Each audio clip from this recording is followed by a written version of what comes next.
What's up, guys, and welcome back to the channel. I think that we're live. Yes, we are. Welcome to the channel. If this is the first time we are meeting, my name is Oliver, and on this channel we talk about education and early career development in Finland. And during these live weekly Q&A sessions, I answer your most burning questions about living, studying, and working in Finland. And how these live streams actually work is that in the description box below there is a link to a Google form. And if you have any questions that you would like me to answer live, please post your questions into the Google form. The reason why we do it this way is that the chat gets actually quite busy at times, and it is very difficult for me to keep an eye out on the live chat while I'm talking. And by posting the question into the form, I actually get all the questions here in front of me on the computer, and I will be able to go through all of your questions in a first come, first serve basis. Before we jump into the first questions of the week, let me just really quickly link this live stream into our Discord server. And if you are not yet a member of our Discord server, I would highly recommend that you consider joining. The idea of the server is basically to build a community of people interested in studying and working in Finland. And in the server, we basically have a bit of a more intimate discussion about all of these topics, and we answer each other's questions about these topics. And I actually post also some updates about upcoming videos and live streams. So let's put the link into the Discord server right there. Great. By the way, the link to the Discord server also, you can find it in the description box below if you are interested in joining. All right, awesome. Cool. So we have actually a couple questions left from last week, and let me just super quickly check that everything is cool. Yeah, everything is awesome. So actually, let's jump directly into the questions. There was a couple of questions from last week, and let's start with the first one, which came from Aziz Orhan Sirin, who comes from Turkey. And Aziz is starting school this semester at the Tampere University, doing his master's in data sciences, which is really, really interesting. Actually, for anyone listening, data science is a very hot topic right now in Finland, and having a degree in data science is definitely going to be great for your future career prospects. What's up, Arisi? Welcome to the stream. Once again, I was just about to start with the first question from Aziz from last week, and let's actually continue before we actually start getting more people into the stream. So the question from Aziz is, what are the social activities we can attend to during winter? I know about parties and other student activities, but what else is there? Do you have any festivals or folk-wide activities during those long, cold winters? Maybe skiing activities or spas where we can enjoy the cold weather. That's actually, Aziz, that's actually a really interesting question. Thank you for asking that. Yeah, definitely. There are a lot of really interesting things that you could do during the long, dark winters here in Finland. Of course, first of all, skiing is a very popular downhill skiing, as well as cross-country skiing. Both are actually very popular sports in Finland. And if you want to downhill ski, there are a couple of places in southern Finland where you can go to, but the slopes are actually not that impressive. Rather, if you really want to go and have a holiday and ski, then you should go to northern parts of Finland. There are multiple skiing centers in Lapland that you can go to. For example, Pyhä, that's P-Y-H-A, which is A with the two dots on the top. We have Ruka, which is R-U-K-A. We have Levi, which is L-E-V-I, so the names, and etc. So those are just some of the big skiing centers that we have in northern Finland. So yeah, skiing is definitely something that people do, and we actually have a public skiing holiday, so-called hiihtoloma, which is basically a public holiday, especially for school children. And it's a very popular week for families to go to northern Finland to ski. That's why it's called the skiing holiday, basically translated from Finnish. In addition, there are specific holidays during the winter during which we have a lot of events happening. We have a lot of holidays, for example. In Finland, Christmas is a really big thing, of course. Christmas is usually spent with your family at home. However, there are, of course, a lot of activities around that. For example, different markets that you can go to in different shopping centers in cities. We have a lot of interesting stuff happening. Then after New Year's, we have multiple different other holidays during which people, for example, go to ski, or we have students actually celebrate many different winter celebrations, which are really, really fun as well. Of course, in addition to these, there are so many other things that you could do. Ice hockey is a really big thing in Finland. Not only, you don't necessarily even have to play ice hockey professionally or even semi-professionally, but rather there are, in every single major city in Finland, we have public ice skating rinks where you can go to and ice skate, either play hockey with some people or just skate by yourself. Usually with the public parks, the cost of going to there is 2-3 euros per evening, so it's actually nothing, actually not that much. So that's also something that's very popular. Again, cross-country skiing is also super popular, and you can do it basically anywhere in Finland as long as there is snow. So for example, even in Helsinki, which is one of the southernmost cities in Finland, we actually had the sea ice was so thick this year that people actually went to ski on the ice, which was really, really awesome. Haven't had that opportunity in years, which was really nice. What else? Yeah, I think that's most of the stuff that comes to mind right now. Of course, there are so many other things, and different cities have different traditions and events around the winter. But yeah, definitely there are stuff that you can do and social activities. Great question. What else? The next question comes from Harshita, who comes from India, and Harshita is starting school this semester as well at the University of Eastern Finland, doing her master's in public health, which is really awesome. And the question is a cover letter a necessary part for a student visa? No, it is not. It's pretty simple. It's not. There you go. The next question comes from Razhan, who comes from Iraq. And Razhan has not yet decided whether or not he wants to study in Finland, but is interested in doing a master's in chemistry, specifically in biochemistry. And the question is, hey Oliver, I'm from Iraq, from the Kurdish part of the country, and I want to study in Finland and work at the same time. I would need someone to guide me to show exactly how to reach Finland for studies and for work. Razhan, thank you for the question. That's actually too wide of a question for these streams. Please go into the channel, into my channel, and start watching all the different videos that I have on these topics. So the best way for you to come to Finland, basically if you want to work in Finland, the best way for you to come here is basically by getting admitted into one of the public universities that we have. This is because getting a visa or a residence permit to Finland is much easier through your studies compared to just applying for a work visa. I have a lot of videos about this topic. Basically, the entire channel is around this topic, and I have multiple videos on how to find the correct university for you, how to apply for different universities, where to find jobs in Finland, etc. So start actually binge watching all the videos that I have on the channel. And after that, if and when you have any more specific questions, please post your questions into the videos. I try to answer every single person at a reasonable time now that the channel is growing.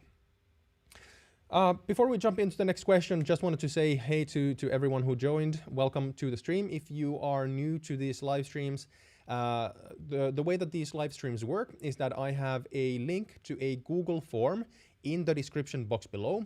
And if you want me to answer your questions live, please post your question into the Google form, again, which is linked in the description box below. The reason why I do it this way is that the live chat gets quite busy at times, and it's very difficult for me to follow along with the chat while I'm talking to you guys and trying to answer your questions. So by submitting your question into the form, I will have all the questions here in front of me in the order that they came in, and that allows me to answer all of your questions in a first come, first served basis. Anyways, Ritesh Jain, welcome to the stream as well. Awesome to have you here today. Lakshan, welcome to the stream as well. Really quickly, actually, Ritesh saying, Oliver, haven't received a reply from the University of Helsinki for an extension to submit my school certificate. I read your reply today, and the university suggests me to arrange a provisional certificate exactly similar to the original one. How to solve the issue? Unfortunately, Ritesh, I do not know. This is something that you need to deal with the University of Helsinki and your own school or your prior school, whether it's high school or undergraduate school. Unfortunately, I don't have anything here that I could tell you, and because I'm not 100% certain how to do this, I will not guess because I don't want to give you false information. So the easiest way for me to get you forward is by staying in contact with your university and your previous institution of education. So that's basically the only thing that I can say here, unfortunately. But hopefully that gets you forward with this topic. The situation is unfortunate for many people right now, especially with COVID, having all different certificates and submissions being postponed because of the situation. So yeah. Lakshan saying also in the chat, I'm currently doing a Bachelor's of Economics degree in Latvia. Can I come to Finland and become a Master's in Finance? Yeah, I don't see any reason why you couldn't. Let's see.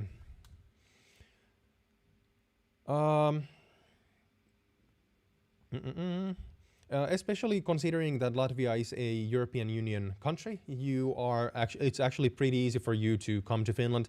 And the cool thing is that you don't have to pay anything for studying here. So there's no tuition fees for non-European, there are no tuition fees for European Union citizens. So what you basically need to do is that you need to apply for a master's program in finance. And how this works is that we have the application rounds for master's programs to different universities in Finland. They happen once a year. And for masters specifically, the application starts, I think, late December and it ends late January. So there's only one application round per year to Finnish public universities in Finland. By the way, we have a public university system, so there are no private universities to speak of. And after you have applied, there's specific things that you need to do in order to apply. You might have to do an English language proficiency test. You might need to write a motivation letter, CV, etc. And the things that each university assesses in terms of the admission depends on the university itself. So for the exact application requirements, please go to each university's website and look from there, because it depends not only on the university, but also on the program that you're applying to. So, for example, to get you started, if you're not sure where to start from, I can actually link you the website to the Aalto University School of Business, master's program in finance. Aalto University is actually my institution of education, and it has also the best business school in Finland. And let's see.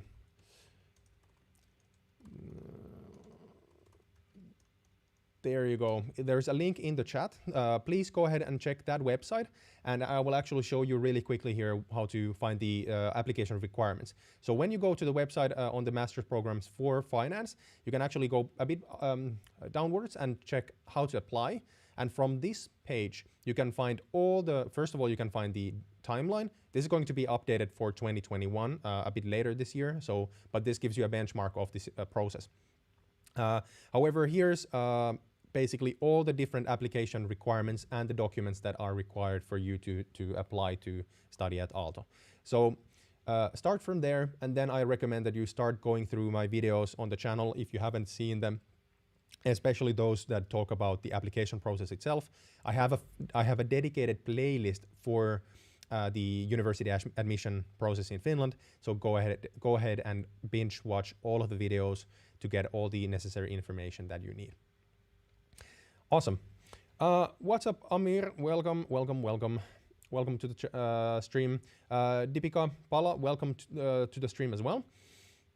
Actually, Deepika, we already have quite many questions in the queue, so if you could please post the same question that you posted also into the live chat.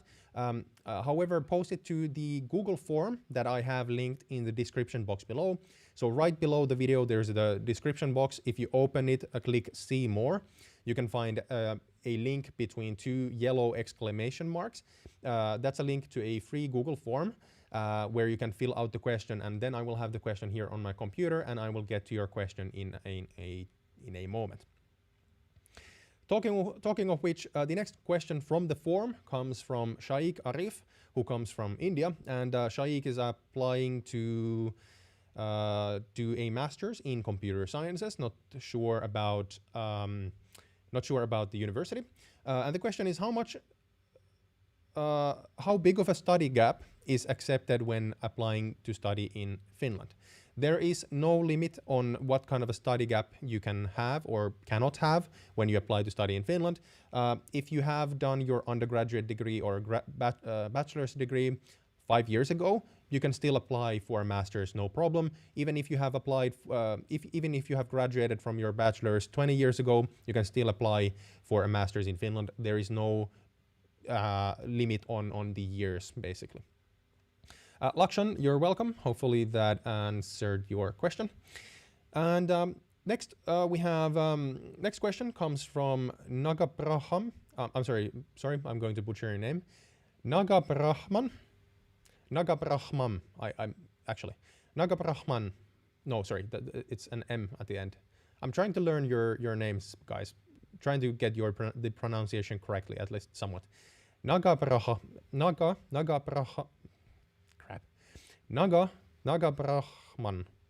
Nagabrahman. There we go. All right. Nagabrahman. Cool. All right. Nagabrahman is from India and coming to Finland for work, not for school. And he's working in the game development industry, which is really cool. And the question is, being a full-time employee in India, how can I get a job offer to work in Finland? All right, so the fact that you are working already full-time in India doesn't really have any impact on getting a work offer from Finland. Of course, that is great for your CV and it has impact in terms of your experience. However, having a job already doesn't have any impact on the actual job offer per se. So if you want to work in Finland, you need to apply for a work visa, and basically in order to do this, there's a full process on applying for a work visa. I will not go into that. You can actually go to the website of the Finnish Immigration Service. I'll just pull it out. So if you just Google Migri, M-I-G-R-I, work in Finland, and just open the first link here, you can actually get to the page where they talk about actually getting a work visa into Finland. Go through all of the details here. I will not go into it right now because it's quite complicated. However, basically, to summarize, you need to get a work offer from a Finnish company or a company in Finland before you can even apply for the visa. So how you do this is basically start applying for jobs in Finland. I do have multiple videos on the channel about where to find jobs in Finland. However, in your case, I would guess that you would first need to start looking different game companies in Finland and start reaching out to them if you want to work in the game industry, even after moving here as well. Yeah, so that's what I would say here. The work visa process itself is quite complicated, again, as I mentioned, so I will not go there. The first thing is to start looking for companies and then applying for their jobs. That's it. There's nothing really that special into that, otherwise. All right, the next question comes from Swati Adhikari. You guys, you have so complicated names for a Finnish person to pronounce. Swati Adhikari, who comes from Nepal. We actually have quite a lot of people from Nepal, which is cool. Anyway, Swati has not yet decided whether or not she wants to study in Finland, but is interested in doing a master's in dentistry. And the question is, I have completed my bachelor's in dentistry, and I have 1.5 years of work experience. I want to know the process for practicing as a dentist in Finland and the process for further applying for a master's in this field. Right, so the question is complicated. The reason for this is the fact that the Finnish healthcare industry is very heavily regulated, and being able to work in Finland as a dentist will require you to be certified in Finland as a dentist. The process for doing this is, again, too complicated for me to explain here.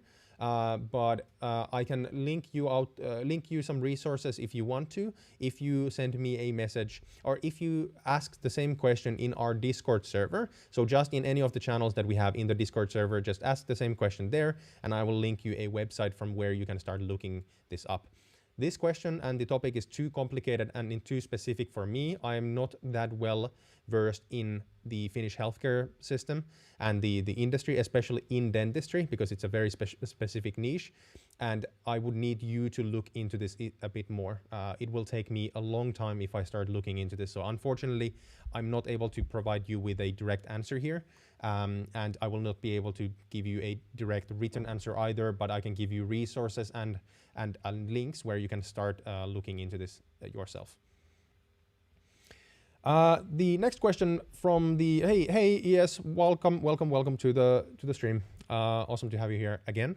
The next question comes from Annette Shahan, who comes from India, and Annette has not yet decided whether or not she wants to study in Finland, but is interested in a master's in cybersecurity at Aalto University. Nice. There are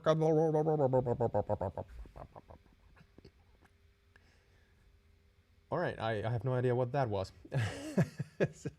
Annette's questions. There are a couple of questions here. What was that I was supposed to say?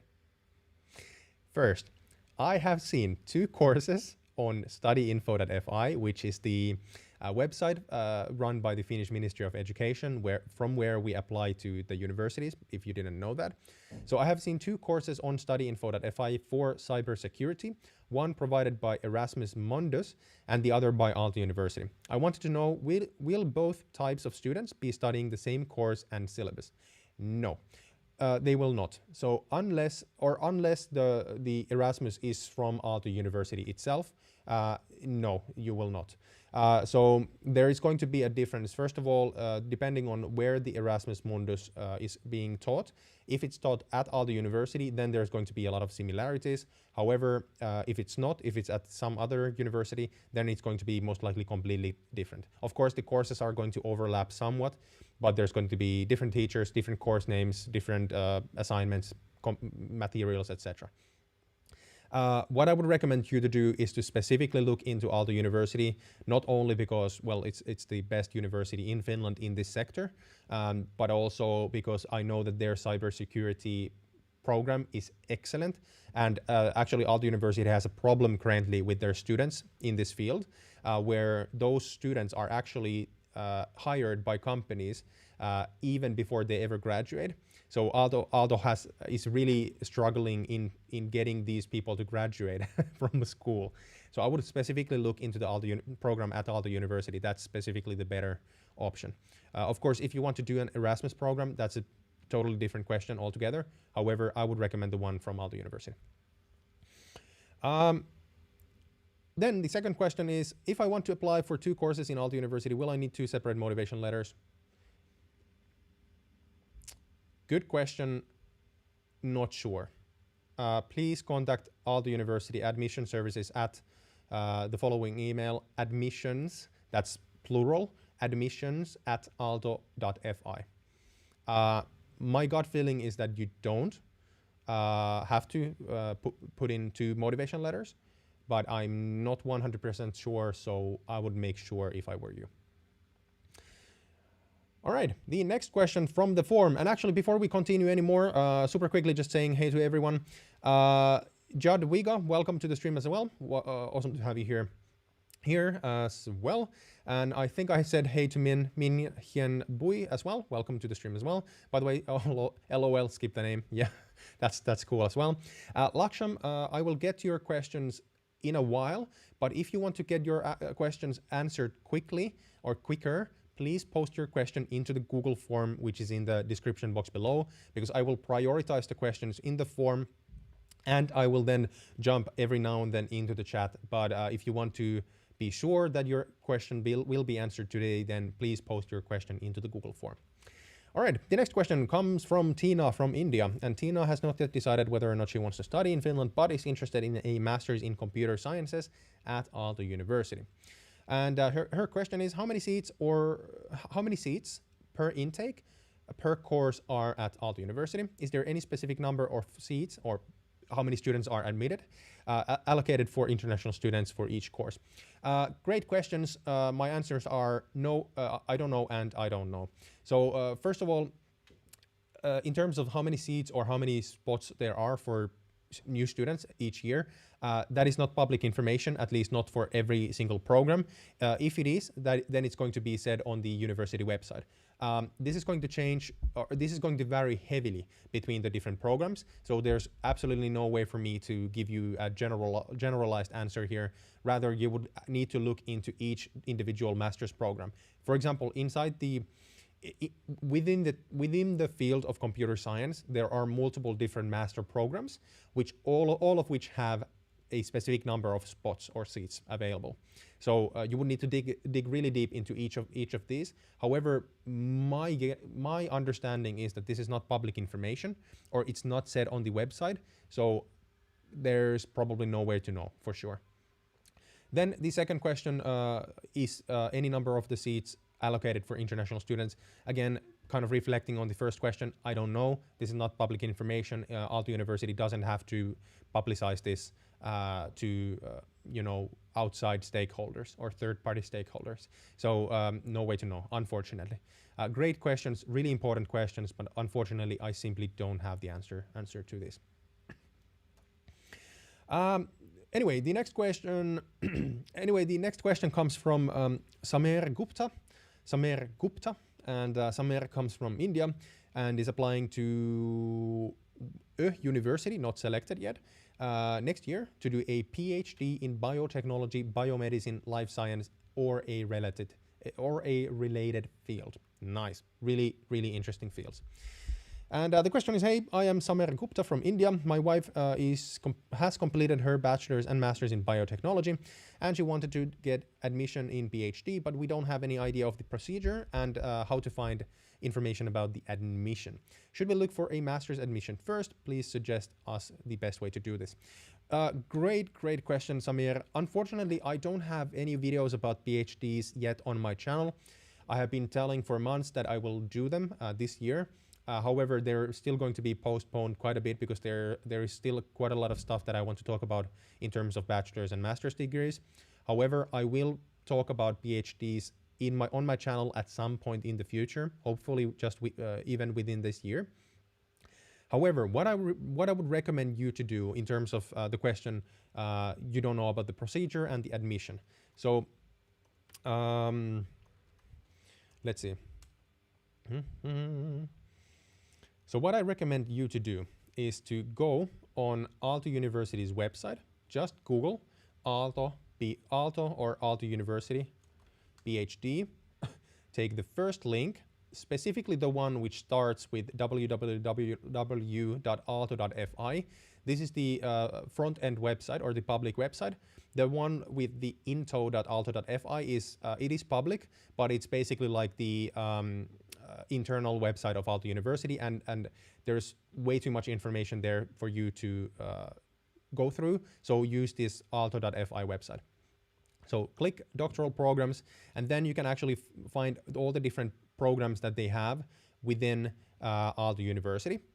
You can see here that they offer 6 different doctoral programs. However, you have to understand also that a doctoral program, for example, of chemical engineering or science, they already have a lot of different topics inside of them. So for example, this could be a doctoral program in physics, mathematics, neuroscience, biomedical engineering. That's for you. Computer science, industrial engineering, and management, etc. So I think that you should be looking at the doctoral program in science. Then go downwards and you should be able to find the actual application process from here. I'm not going to read the text for you, but start from there. And Aalto University has very clear websites in terms of how to apply for the different programs. So I would start from there. So if you already have a bachelor's and master's degree, please do not apply for another master's. There's really no point. Just apply directly, or your wife, if she wants to apply for a PhD, she should apply for a PhD directly instead of doing another master's before that.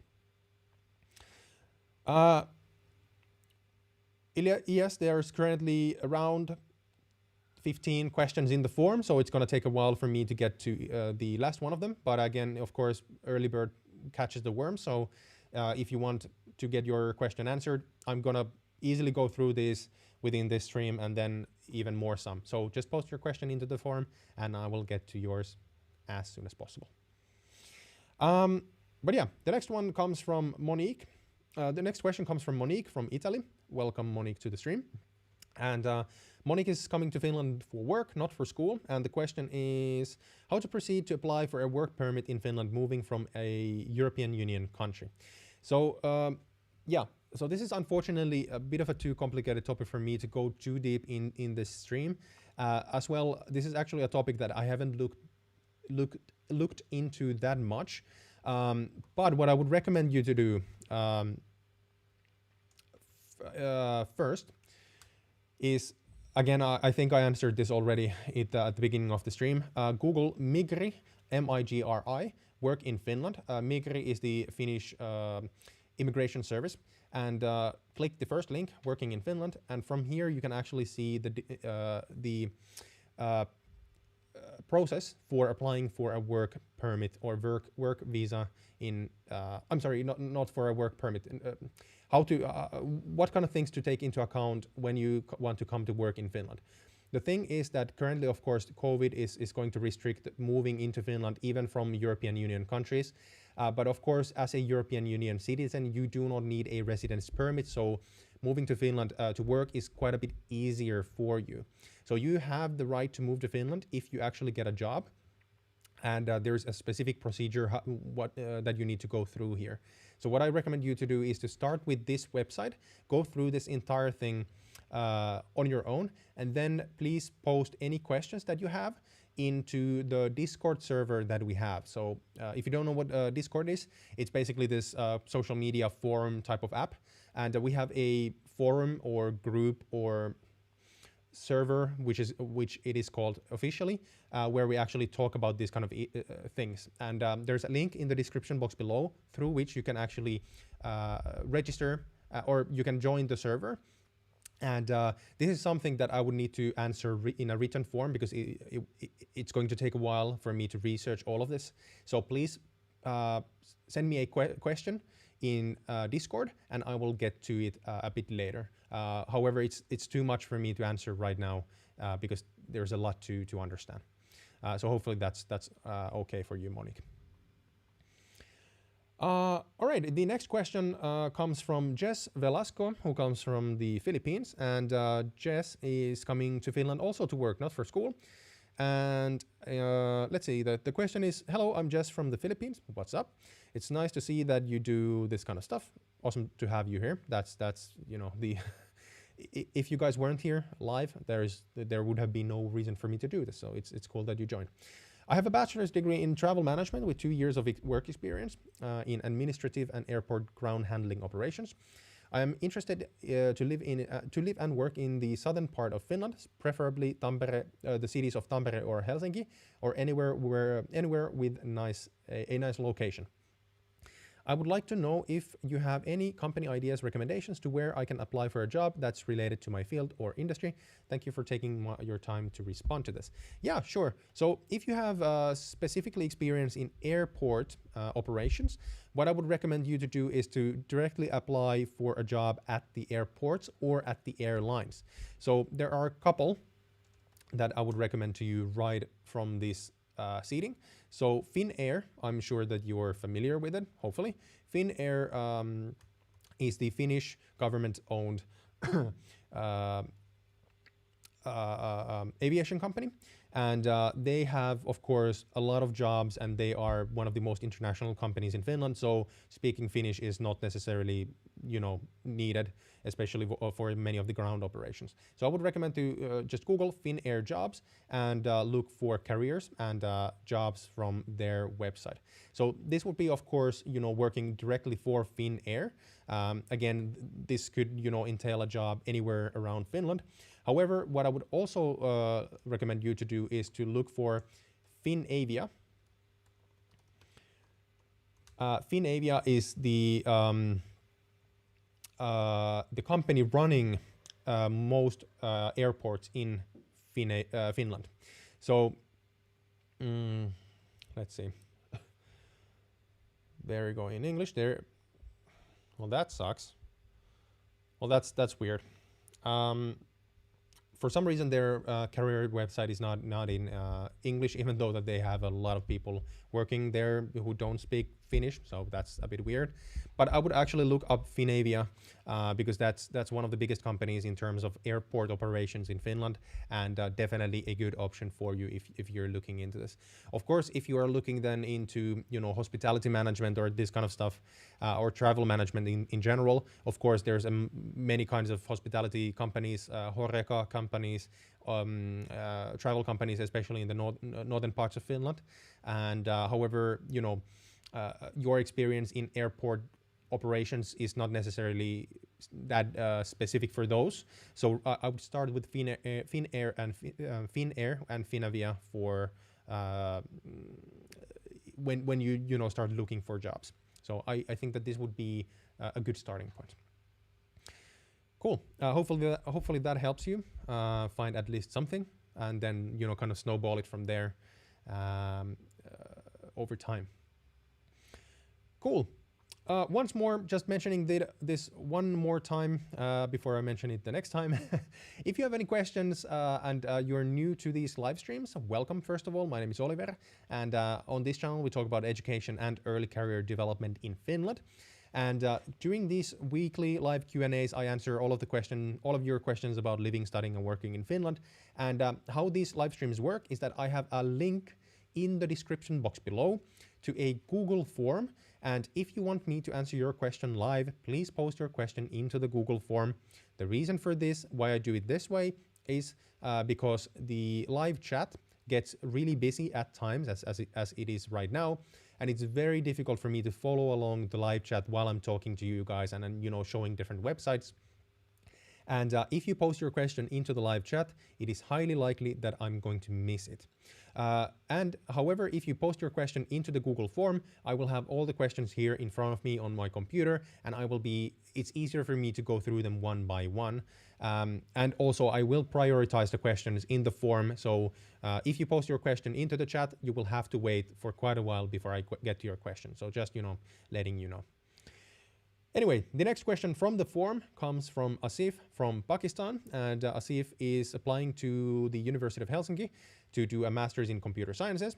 And Asif is saying, I want to ask about the study plans. I have seen in the admission application forms that the University of Helsinki has asked to write your proposed study plan in the application form for the master's program in computer sciences or whatever program that you're applying to. I have not heard about the study plan before, as it is not a part of our bachelor's degree, and it might get complex. My question as a Finnish university student, please explain what is a study plan and how to write it down. Any useful tips might be helpful. Second, what do you think of Finnish universities getting significant increase in international applications, especially in master's degree programs? So let's actually answer the second question first because it's easier. There is an influx in international applicants to Finnish universities. One reason being that Finnish universities have been rising in international rankings, which is really cool. That means that the Finnish universities are also getting a bit more press around the world. I think it's excellent. We need much more international talents in Finland. We need you guys into the local job market. So I think it's great that we get more and more applicants. To your question about the study plan, so this is actually something that is not, doesn't have anything to do with your bachelor's degree.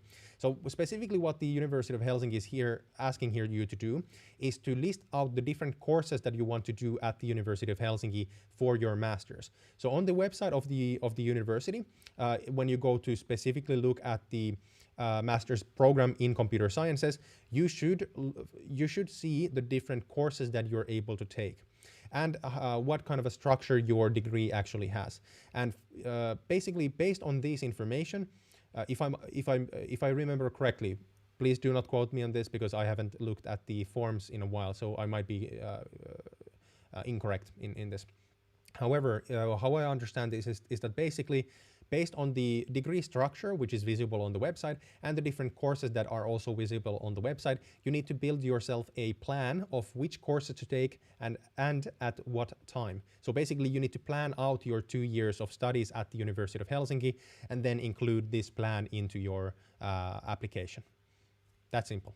It's, of course, this will take some time because you need to look into the different courses and what kind of things to do, what kind of courses to study during the 2 years. However, I think that this is also an important part of your application because that helps you understand what kind of things you can actually study there, you know, in your program. So take this into account. Cool. Before we jump into the next question, I actually need to get a quick drink and just say hello to everyone who has just joined the stream. So quick drink before.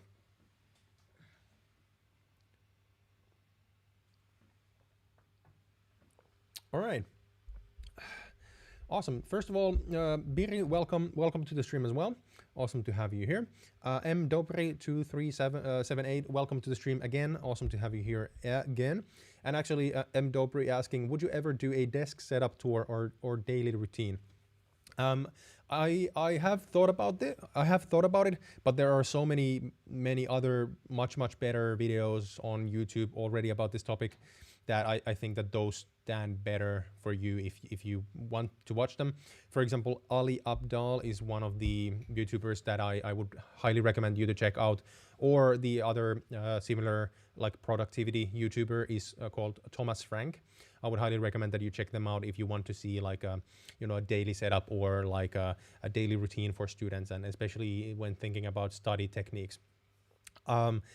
My desk setup is mostly for my work because I haven't had to do any studies in a long time. On top of writing my thesis. So there's really nothing interesting here for you to see, to be honest. Who else do we have? Joseph, welcome to the stream. What's up? Awesome to have you here once again. If you have any questions, you know what to do. Link in the description box below for the Google form, and I will see you there. All right, cool.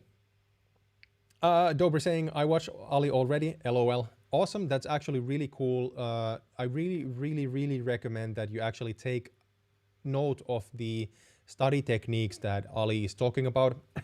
Unfortunately for me, I actually found Ali's YouTube channel. I actually will pull Ali's YouTube channel here because so that you guys know what I'm talking about. So Ali Abdal is. Hey guys, welcome back. Whoops, excuse me. Ali Abdal is actually a doctor and in the UK, and actually a YouTuber, and he ranked #1 in Cambridge University in their medical school. So he really knows what he's talking about, and he has a lot of really good videos about, especially exam studies, productivity videos, etc. And I really recommend that you actually look these up. Unfortunately, I only found Ali's videos very late in my studies, and I actually wasn't able to utilize all the information that he gave me. If I had found these at the start of my studies, I would have definitely taken his advice on especially the study techniques, because my study techniques suck, and I would have done so much more better in school if I actually had followed his advice. So just putting that out there. What's up, Martina? Welcome to the stream. Awesome to have you here. You know what to do. Link in the description box below for the Google form if you have any questions. Talking of which, let's get back. Hey, Chris, what's up? I actually didn't see you here. Welcome. I will see you in a moment when you get back. Welcome to the stream. Anyways, talking of which, the next question from the forum comes from Simela from Greece. And Simela is already studying in Finland, doing her bachelor's in arts. Cool. And the question is, I have a basic knowledge in Finnish. Oh, awesome. And I try to practice, but I think I sound like I sound like a retarded person, as I know you guys have your spoken slang. Is it okay if I speak Finnish as it is written officially? Kiitos, Oliver. You're most welcome. Absolutely yes. If and when you start learning Finnish, the two best ways for learning Finnish, in my opinion, are listening and talking. The reason for listening is that when you learn Finnish, we have in the Finnish language, we have something called the written language and the spoken language. So the spoken language is basically just a mix of slangs, different, words that come from, for example, from English, Russia, Swedish, and they are mixed into the Finnish language. And if you just learn the written language or the official book Finnish, it's very difficult for you to speak with Finnish people, because for us, the written language sounds a bit funny. It basically sounds like, actually, the only people who really speak the official written language or even close to it are old people, basically. So my grandmother, she's the closest to like written Finnish that I know, but she's actually very youthful when I think about it, for a 80-plus-year-old lady. So, but yeah, so talking and listening. So listening so that your ear starts to hear the different forms and versions that we have of different words. And then talking, of course, when you start talking, please talk as please speak in the Finnish that you learn or know, and we will not correct you. We will not, laugh at you. We actually, Finnish people respect those internationals a lot who actually even try to learn Finnish. And then, you will start slowly grabbing all of the slang words, the mixed language words, etc., and the different type of ways we actually utilize the language, over time, and you will get better and better in it. So definitely, just start talking with people and you will do just fine. Ah, right. All right, cool. So Simela is Ivy. Ivy, awesome. Simela, cool. That's actually awesome. Didn't connect you the names at first, so awesome. Cool. All right. So the next question comes from Disha. Disha is from India, and Disha is applying to a university near the capital city, or Helsinki, to do her bachelor's in business administration. Awesome. And the question is, hi, sir. Stop here. First of all, please just call me Oliver. In Finland, we like to keep things very informal. So actually, in the Finnish language, we don't even have a word for sir or ma'am. We don't use that. In Finland, we always address each other with our first names. Even our professors or even your boss, you would always address your boss with their first name, even if they are English or not Finnish. So, for example, at Nokia, for example, which is the one of the biggest companies in Finland, they have an Indian CEO, and if I were to speak with him for some reason, I don't know any reason why, I would actually, talk to him and use his first name. So just call me Oliver. There's absolutely no need to say sir or Mr. or anything like this. Just call me Oliver, and let's keep things informal. Anyway, the question. I want to know about the pathway program from Education. It's given that we get. Is it given that we get a guaranteed admission to the universities that they work with? Can you please tell me about it? And also, is it good for guaranteed admission in our choice of university? I will have all the required documents by September this year. Thank you. All right. So. Absolutely. So if you guys do not know what we're talking about here, what Disha is talking about here is Edunation. I have talked about them in some of my previous videos as well as in my live streams. And hashtag, by the way, this is not sponsored. I just like the company and what they're doing.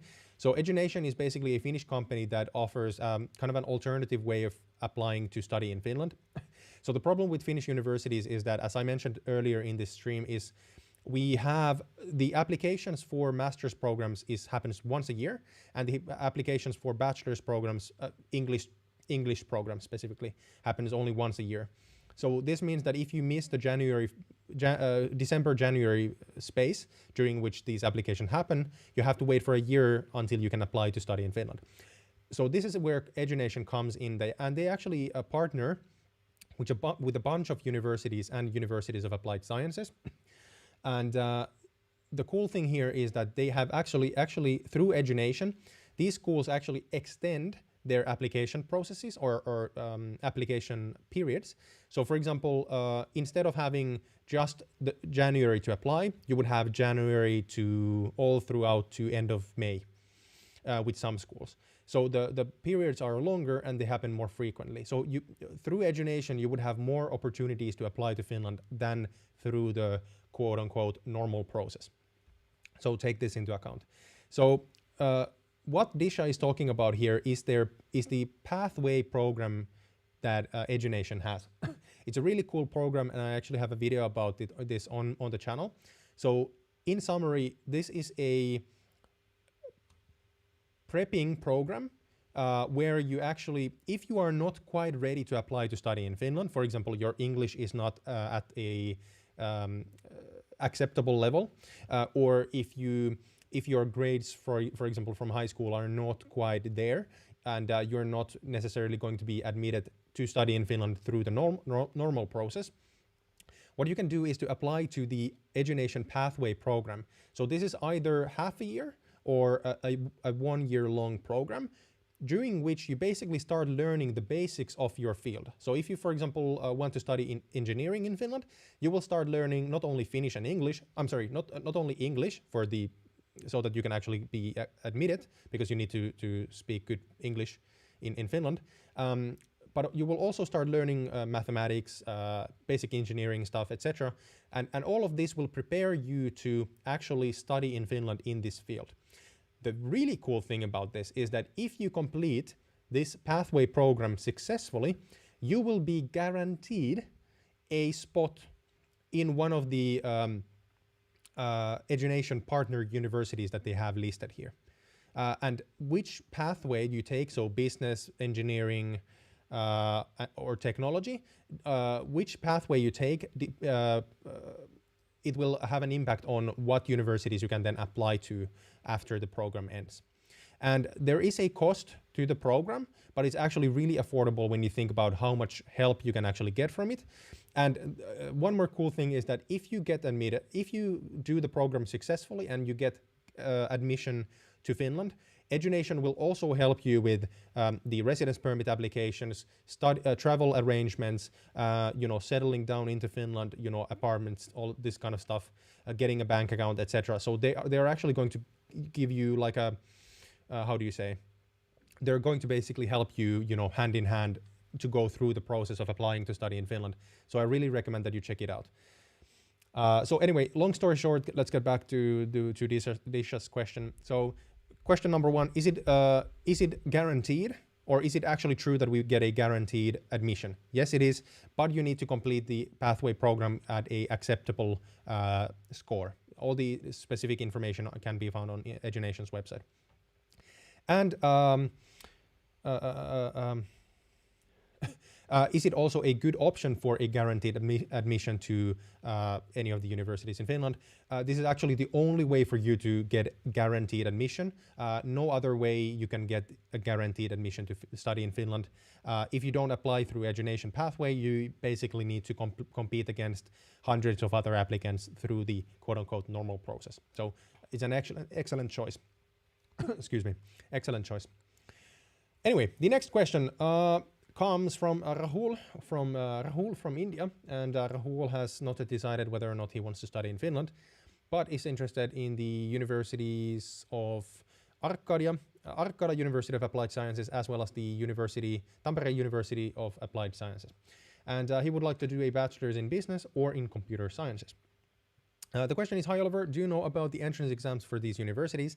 As I'm not from a mathematical background, but I have the basics in math.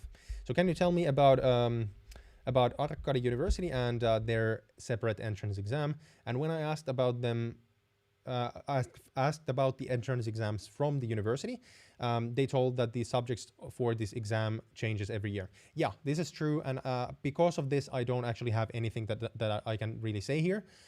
What I can say here is that they're pretty applied, so it's not a very theoretical exam, what I've heard. However, the problem here is that the specific topics and the questions change every single year, and there's absolutely no way for me to tell you what kind of topics there are. However, the fact that you don't have a mathematical background it's not going to be a problem at all. You might have to prep some of the basic math concepts from school in order to pass the exam. However, I don't think this is going to be a huge problem.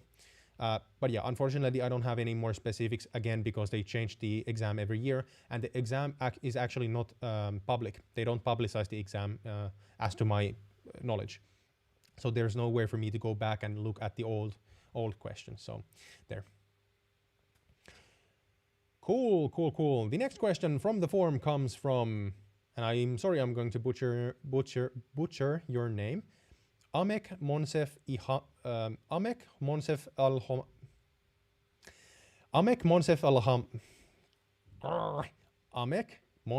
Al-Hamas. There you go. The El Hamas is pretty difficult for me. Amek Monsef Al-Hamas. I think that might be close. Right. Unfortunately, the questions are not in English, so I cannot answer the questions. Please post all of your questions in English. Otherwise, I will not be able to answer your questions. Anyway, the next question comes from Hien Bui, who comes from Vietnam, and I hope that I pronounced your name at least somewhat correctly. So Hien Bui. And Hien comes from Vietnam, is already studying in Finland at the Lapland University of Applied Sciences. Nice. And specifically a bachelor's in computer sciences. Awesome.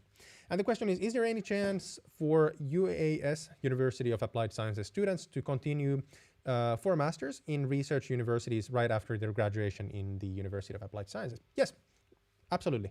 So there's two distinctive things here that you need to know. If you have done a bachelor's at a University of Applied Sciences, there's two ways for you to continue for a master's. If you want to do a master's at a University of Applied Sciences, then you need to get at least, I think, 3 years of work experience full-time before you can even apply for a master's at a University of Applied Sciences. However, if you want to do a master's at a university, you can apply to those master's programs immediately after graduating from a University of Applied Sciences. There's nothing else to that. You just have to go through the application process separately, but there's nothing stopping you from applying right after graduating as bachelors.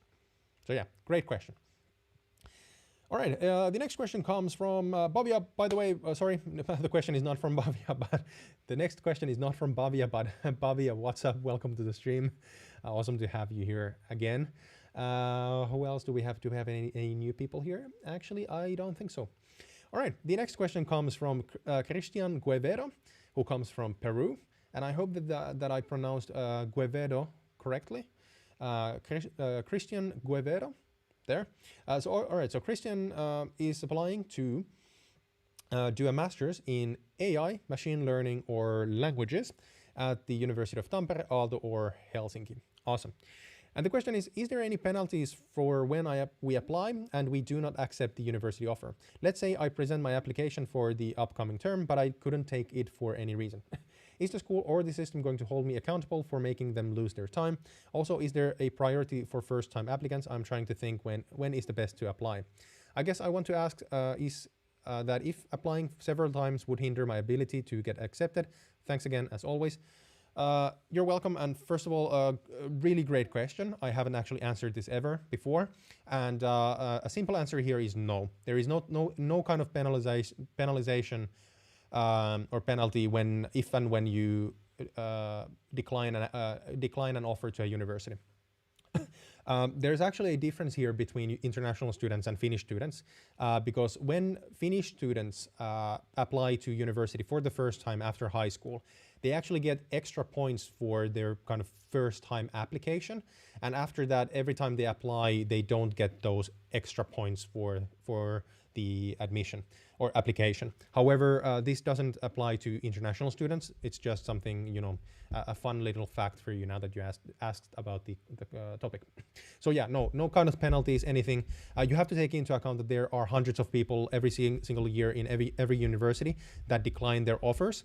First of all, for example, if we take like the University of Helsinki and Tampere, many people might be applying for both the University of Tampere because you can apply to multiple schools at this using the same form or at the same time. So naturally, because you can only accept one admission offer per year, you have to deny or decline from most of the offers if you get multiple.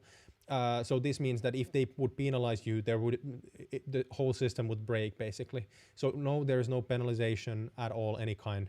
And you can basically decline the offer for any reason. However, do note that once you decline the offer, it is non-refundable basically, meaning that if you decline it today, but then you like figure out, oh my God, I should have accepted it this year. There's no way to do that afterwards. So once you decline an offer, that's already gone and it's going to be offered for the next person. So just take this into account. Min, you are welcome. Hopefully the answer gave you some context around the topic.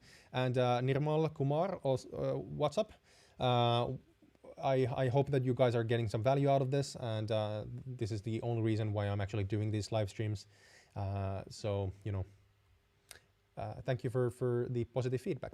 Actually, talking of which, currently, if you guys are getting some value out of the stream, I would really appreciate you guys if you would consider gently or, you know, a bit harder, tap the like button underneath the video, and that helps the YouTube algorithm gods know that these live streams are actually of value to people, and they will push it upwards a bit in the algorithm. So we're currently at 24 likes. It would be awesome to get somewhere around 45 likes before we end the stream today, which we're still going to go for at least an hour and a half. So no rush, but it would be awesome. I would appreciate that. And before I jump into the next question in the form, actually, I noticed that Agilles Voda saying, Oliver, sorry that I asked my question here, but I can't find a part in the live stream where you answer my question. So here goes. Can I use Swedish or as an alternative to Finnish for language barriers? Yeah, actually, by the way, I actually answered this question. I think it was from you. It might have been from another person in one of my videos. So might have been mistaken. Anyway. Good question. So if you want to lower the language barrier in Finland, for example, in the job market, learning Swedish is not going to help you. The reason for this is that even though Swedish is the second official language in Finland, the clear majority of Finnish people actually don't speak Swedish. The most of the Swedish Finns, or people who speak Swedish as their mother tongue in Finland, they live in surely the capital region, but on the western coast of Finland, basically, which is next to Sweden. So that's kind of logical. So learning Swedish will not lower the language barrier in Finland unless you live in Vaasa, which is one of the westernmost cities in Finland, or for example Turku, which is also, it's basically southwest Finland on the coast. So the general answer is no. If you want to lower the language barrier, I would recommend that you simply try to start learning some of the basic day-to-day Finnish. Again, you don't have to be even close to being fluent. Just learn some of the basic language. For example, a good way to start is simply to learn how to introduce yourself in Finnish. That is already going to impress so many people, and you can actually use this to your advantage when you go to an interview, job interview, for example. I'm guaranteeing you that a recruiter who is expecting a international job applicant in the interview is going to be super impressed if you go to the interview and introduce yourself in Finnish and then immediately say, well, that's all I know in Finnish, but I just wanted to learn this for that interview. Hopefully we can change to English. So unfortunately, no, but you know, yeah, that's basically it. Anyway, the next question comes from Deepika Pala, who comes from India, and Deepika is applying to do a master's in commerce or in business. And the question is, hey, sir, good evening. Once again, no need to call me sir. Please just call me Oliver. In Finland, we like to keep things informal. No, absolutely no need to call anyone sir or ma'am in Finland. You know, doesn't matter if they're a CEO in a big company or the mom of your friends. We address each other with our first names. That's just a part of the culture. So this is Deepika Pala from India. I want to take admission in September. And which universities are giving scholarships for international students, or how is it possible to take easy admission in Finland? All right, so there's multiple questions here. So first of all, if you want to start at the September intake, so basically start school already this September, there is only one way for you to do that at this stage, and that is to apply through EduNation, which I talked about already previously. They offer an alternative way for you to apply to study in Finland. As a disclaimer here, I'm not sure whether or not they have any applications open for the September 2021 intake.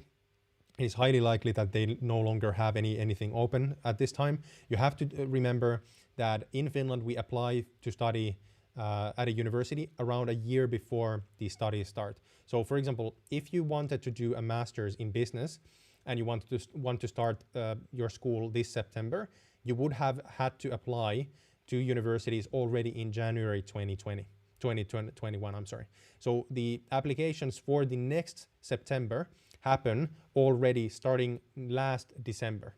So around a year, a bit under than a year before. So you have to be really early if you want to study in Finland. Then about scholarships, every single university in Finland offers scholarships for international students in their English taught degrees. Scholarships can be applied to only by non-European Union and non-European Economic Area citizens who have to pay tuition. However, there are not enough scholarships for every single student, so only the best applicants will be granted a scholarship. And there are the number of scholarships is not public information, so I cannot say how many scholarships there are available for each school. And then about how is it possible to take an easy admission in Finland? This is an impossible question for me to answer. What constitutes an easy admission depends on your personal educational background, your skill set, etc. In general, it is not easy to get to study to get admitted to Finland, but again, you know, it's impossible to say here because, you know, it depends on the university, it depends on the program, it depends on your background, etc. So, you know, take that into account. Anyway, the next question comes from Uvindu Pereira, who comes from Sri Lanka, and Uvindu is starting school this semester, which is cool, nice, at the University of Oulu. Oh, congratulations, that's really awesome. It's a really, really good university. And Uvindu is going to do his master's in wireless communications. Nice, that's cool, all right, really interesting. Plus Oulu is the perfect place to actually do this because they have a lot of companies working in this field in Oulu, so that's nice. And the question is it possible to apply for a residence permit type A, which is a permanent residence permit, for only for 1 year, and then extend the permit type B for 3 years, and then for permanent residency? No, it's not. So if you come to study in Finland, you will be granted a type B residence permit, and that type B residence permit will be there until you graduate, and then after that you will need to apply for another residence permit, which is still not yet a type A. I don't remember if it's type B or what something else. However, getting a type A residence permit, which basically, if I'm kind of reading this correctly, having a type A residence permit allows you not to pay tuition fee in Finland. So there's no way of going around this. There are no loopholes that you could go around this. If you are a non-European Union or non-European Economic Area student, you will have to pay tuition fees for the entirety of your studies, and the Finnish Immigration Service will not upgrade your residence permit to a type A during your studies. There's no way to do that, unfortunately. The next question. Hey, Shahed, welcome to the stream. I'm actually doing really well. Hopefully you're doing good as well. The next question comes from Fleischmann ES, who comes from Hungary and is a regular, long-time member on the channel, which is really, really awesome. Or not member, channel member, but long-time viewer at the channel, which I do appreciate. And Fleischmann is still in high school, but is interested in a bachelor's at Aalto University in the program of computer sciences. And there's a couple of questions here. Number one, most sources say that it is best to study 3 hours per every credit. What are your thoughts on this? Is it true in Finland? All right, let's stop here. I'm not sure if there's a typo here or not. 3 hours per credit is not even close. So the official number that universities use is 27 hours per credit. So I'm not sure if you have a typo there, you're missing a zero, basically. 3 hours is not going to be even close to enough for 1 credit. It's absolutely not possible. Just taking into account that exams in Finland, depending on the school, most exams in Finland in universities, they take 3 to 4 hours. So 3 hours per credit is not even enough for you to do your exam. So considering that, for example, at the Aalto University School of Business, where I went to, we had courses that were 3 or 6 credits. So our exams were 3 or 4 hours long.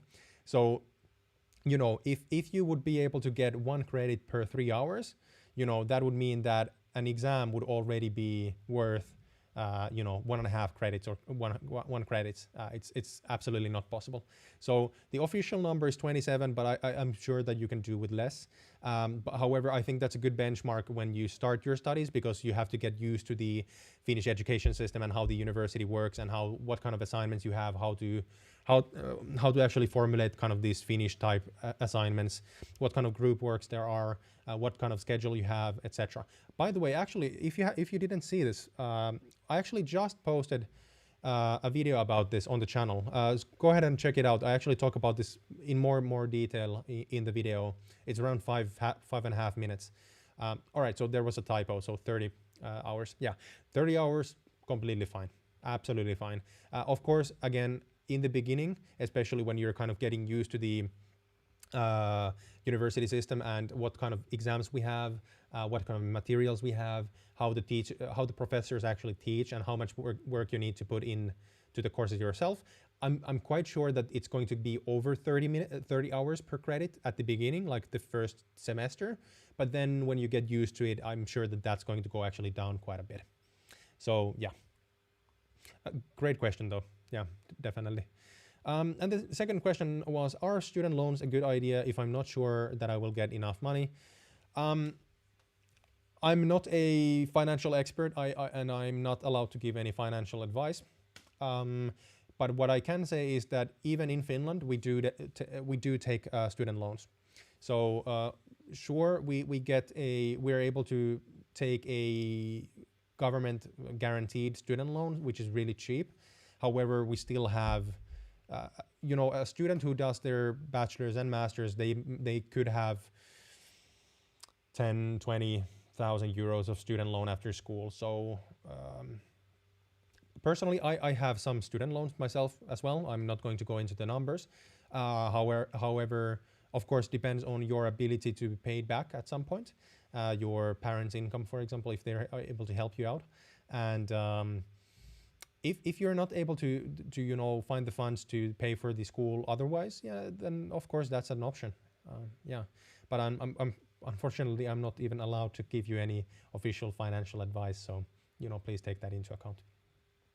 It's a very important and a very Very good question, though. It's a very important topic, and I think this needs to be has to be talked about. However, I don't think I'm the right person to give advice here. Yeah. Anyway, the next question comes from Savoy Devasi, who comes from India, and Savoy has not yet decided whether or not he wants to study in Finland, but is interested in the University of Lapland to do, and specifically in their master's program in tourism. Nice.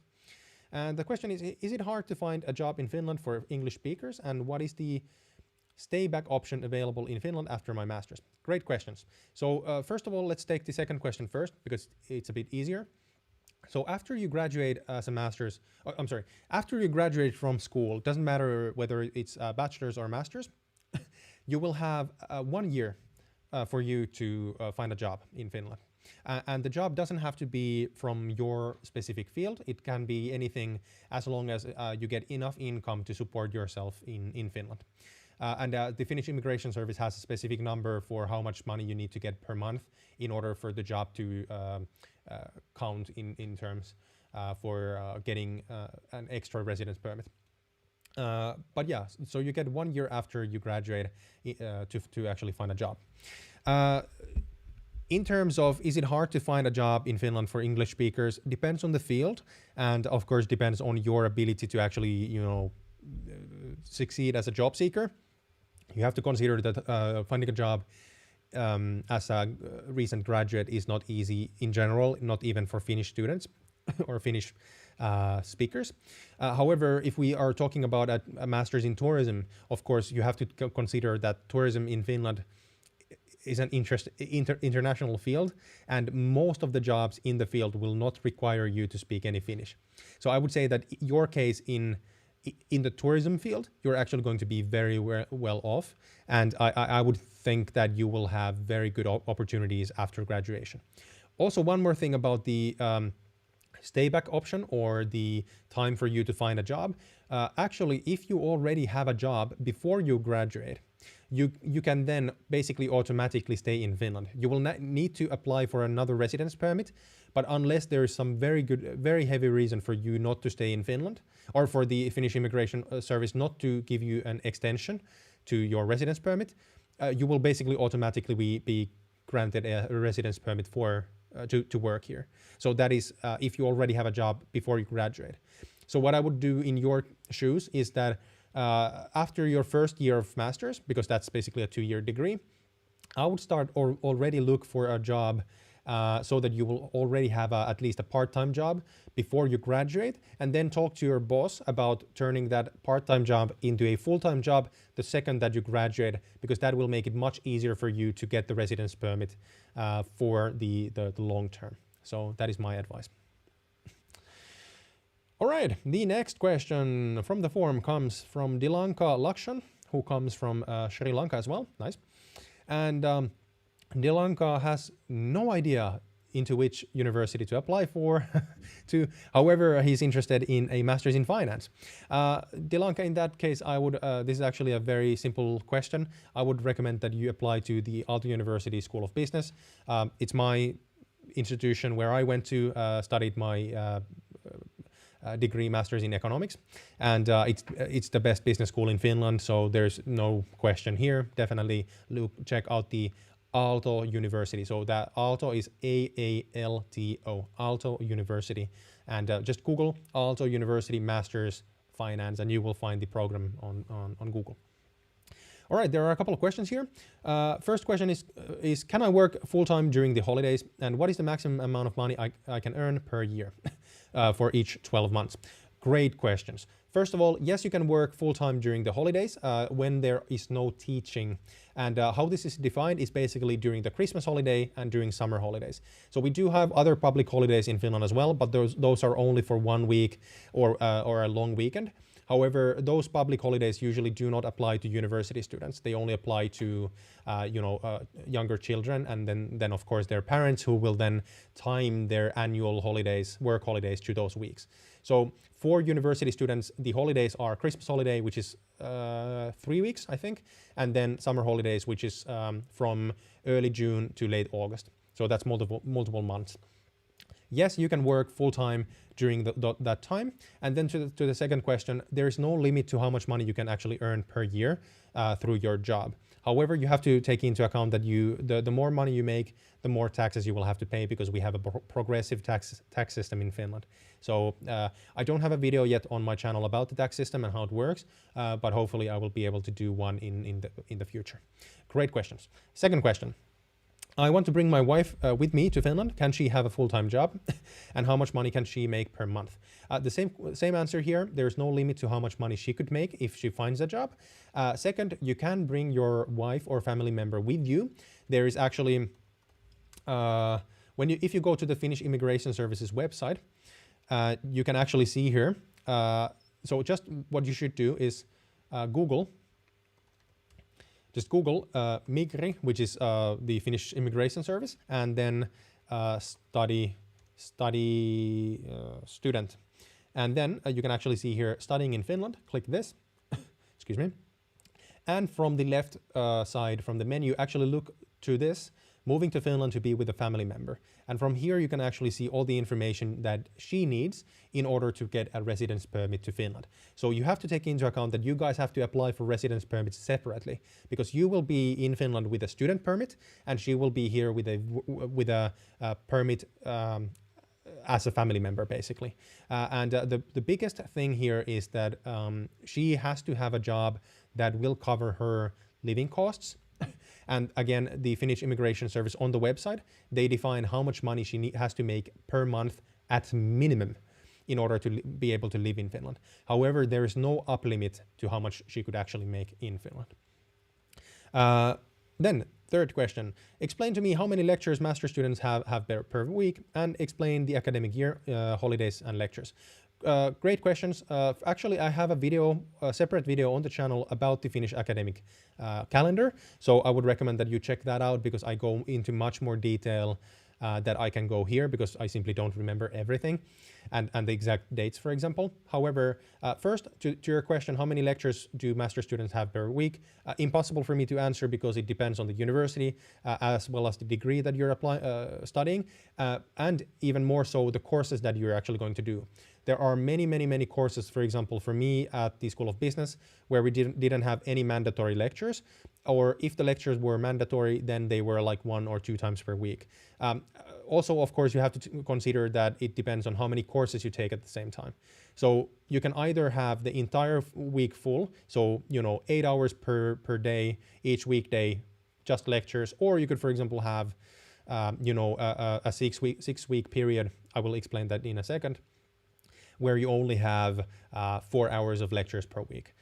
It fluctuates quite heavily depending on the courses that you take, because some courses have multiple lectures per week, and they, for example, might have some kind of workshops in addition to the lectures, and some of those might be mandatory, some of them might not. So all depends on your curriculum that you build yourself. Again, you actually have to build your own study plan / your own curriculum for yourself, and you can actually define really well and in detail how many courses you actually take at the same time and how many lectures you have per week. So this is really cool about Finland.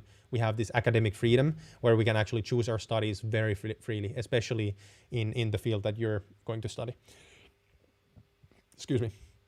All right, so about the academic year, to summarize, again, please check out the video that I have in the channel. It goes into much more detail, for example, with the specific dates.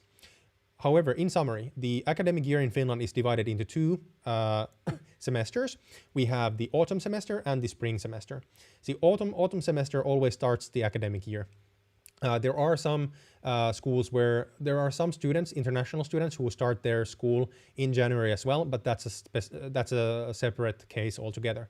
However, the academic year always starts with the autumn semester, and that, depending on your school, starts either on the first week of September or in late August. So either the last week or the second to last week of August. Usually, universities start their semester in September, and universities of applied sciences, which are polytechnic schools, they start their studies late August. So 2 semesters, autumn and spring, and then depending on the school, again, there might be some fluctuations here. So each of these semesters are divided into periods. So we have either 5 or 6 periods per year. For example, Aalto University has 5 periods per year, but I do know that the University of Helsinki, I think, has 6 periods, if I'm not mistaken. It might be 5 as well, never mind. For example, at Aalto University, we have 2 periods in the autumn semester and 3 periods in the spring semester. Each of these periods, again, the exact length will depend on the school and the structure that they have. However, for example, at Aalto University, each period is 6 weeks plus a 1-week exam period. So we always have a dedicated week for exams so that you don't have lectures during that week at all. So that's six weeks of lectures, 1 week for exams, 6 for lectures, 1 week for exams.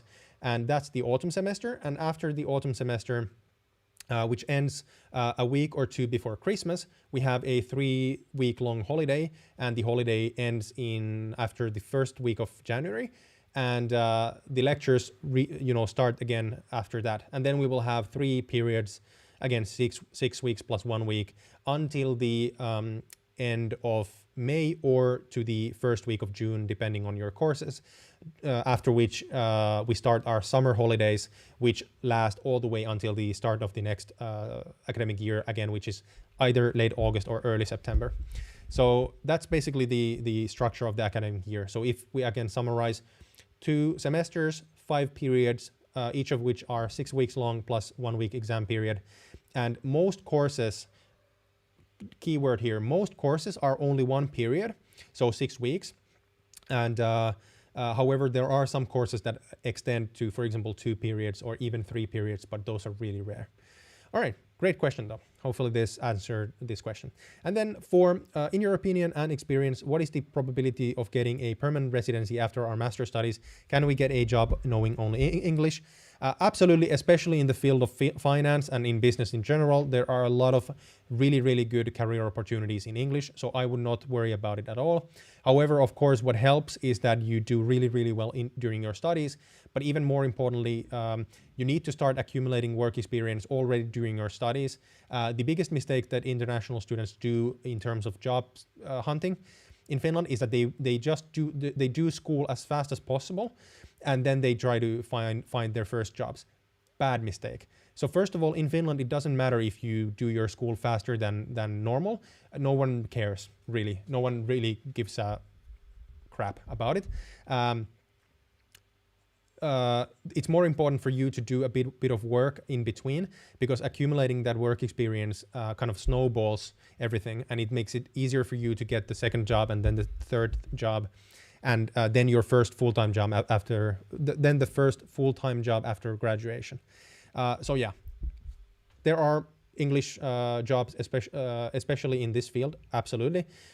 Please accumulate work experience during your studies. And then finally, the most important thing is that you need to start working on your networks and building your professional networks the second that you come to Finland, because networks are the most important thing for you when you start looking for jobs, especially for the first ones when you're in Finland.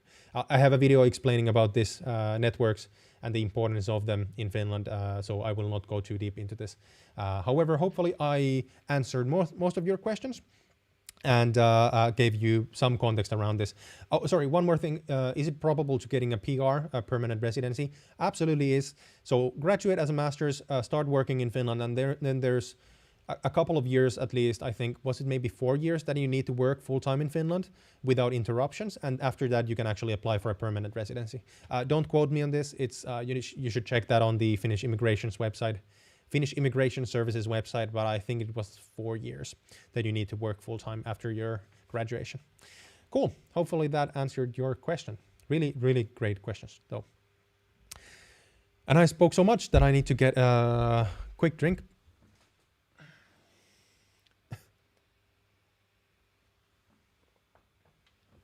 All right. The next question comes from Vera from Turkey. And Vera has not yet decided whether or not she wants to study in Finland, but is interested in the University of Helsinki doing a bachelor's in medicine. And the question is, I will turn 18 this summer. Congratulations. And I'm learning Finnish because I want to study in Finland. in the Faculty of Medicine. Is the selection for the, or the, is the entrance exam very difficult to study medicine? All right, so Vera, I'm not quite sure how to put this gently, so I'm just gonna say it as things are. Getting to study medicine in the University of Helsinki is one of the toughest, or the medical school at the University of Helsinki is one of the toughest schools to get into in Finland, period. It's one of the most difficult schools to get into in general in Finland, even for Finnish nationals or native Finnish speakers. So I would really think about this very hard, whether or not it is worth your time to learn Finnish, to even try to apply, because you will basically have to be almost native level Finnish. You need to speak basically native level Finnish in order to even have a chance. You have to take into account that less than 10% of the applicants into the medical school in Helsinki get admitted into the Finnish taught program, and people study for the entrance exam for months, and they don't have to go through the hurdle of learning Finnish. So not only would you need to learn Finnish almost to a native level, so you need to learn it into a native level simply for the reason that the exam is extremely difficult, and it's not just, you know, mathematics, but it's actually, you need to understand context, you need to understand very finite, you know, differences in terminology, because many of the questions are multiple choice, and they're very, like, many of the questions are somewhere where, or things where questions are formulated in such a way that even if you're a native Finnish speaker, you might not be completely sure unless you are absolutely certain that you have read the material correctly for the exam. So it's not enough for you to speak, you know, some Finnish. You need to be very, very, very good in Finnish, both written and spoken.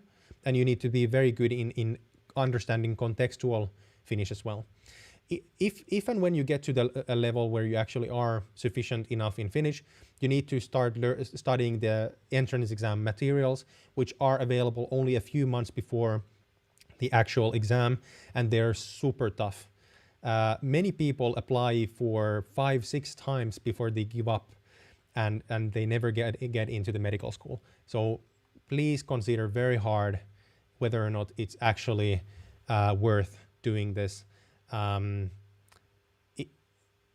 Yeah, that's the only thing I would say. I would never advise anyone to do this. Unfortunately, it's way too difficult for most people.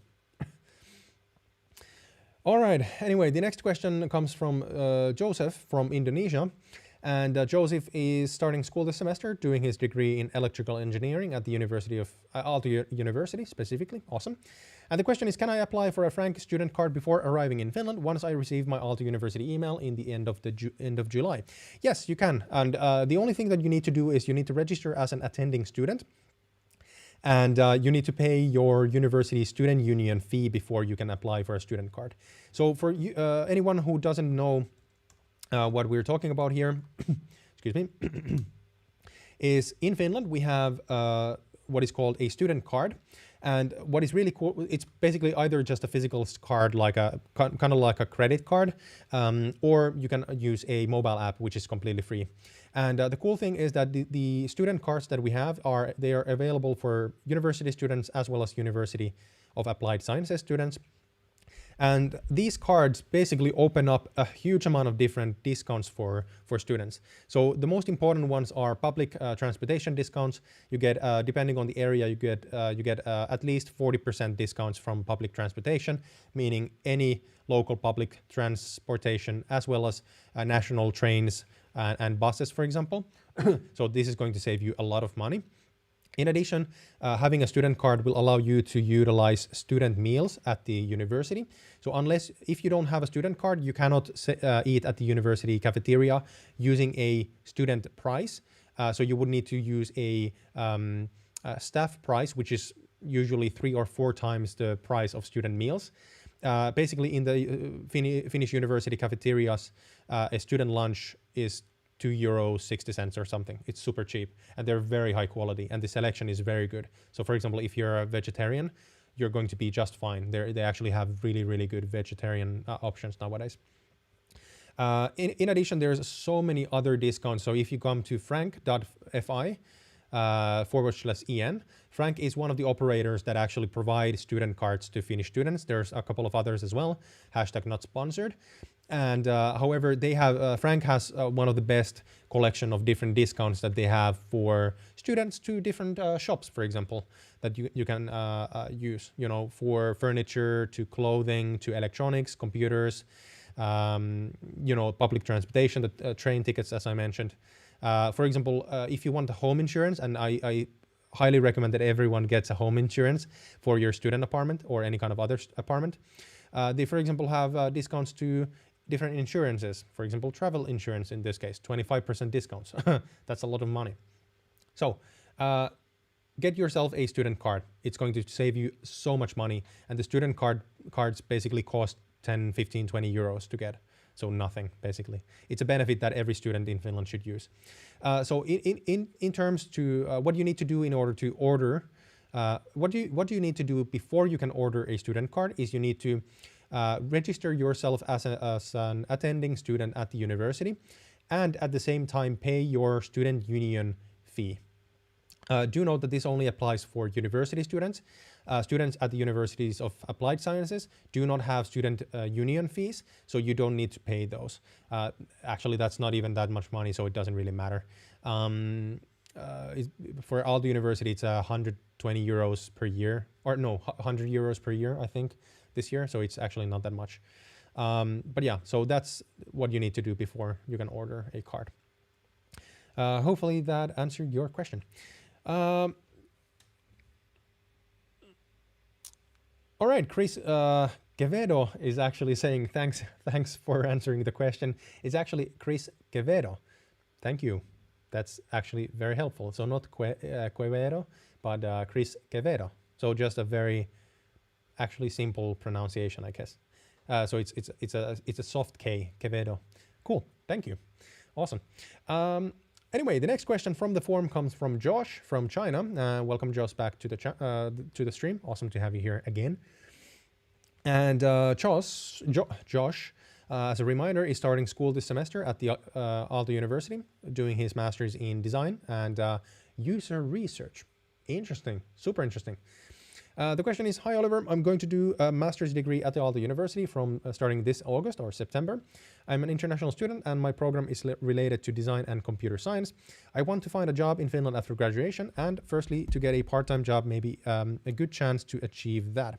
But I don't know how to get a part-time job in Finland. What kind of jobs can I get? Only cleaning or waiter? Absolutely not. No chance. You will never, you should never accept any kind of a cleaning job as a university student. There's absolutely no need.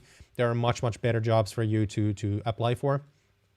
Of course, you know, doing waitering is something that you could, you know, perhaps apply for.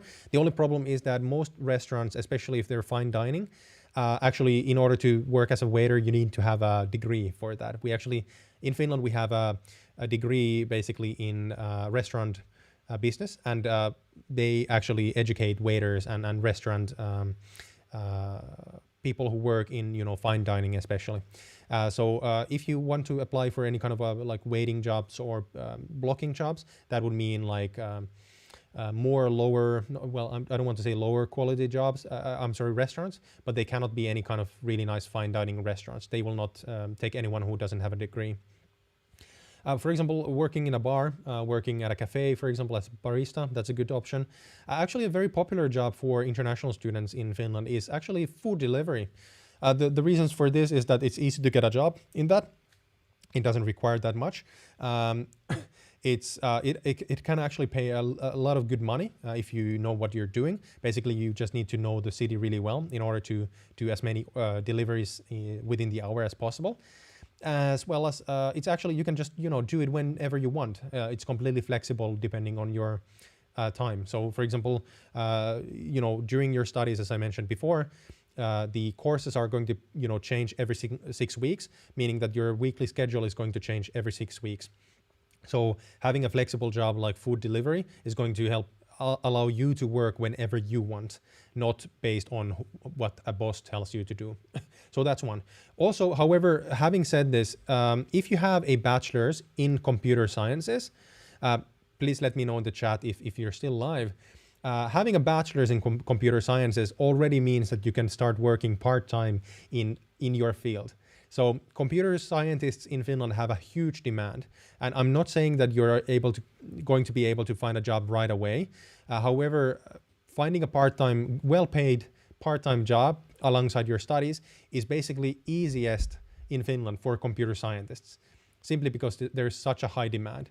And actually, for example, Aalto University, where you're going to study, they actually have a problem in that most of their computer science students actually get a job already before graduations because there's so much demand that employers are basically headhunting students from school, and many of the people never graduate.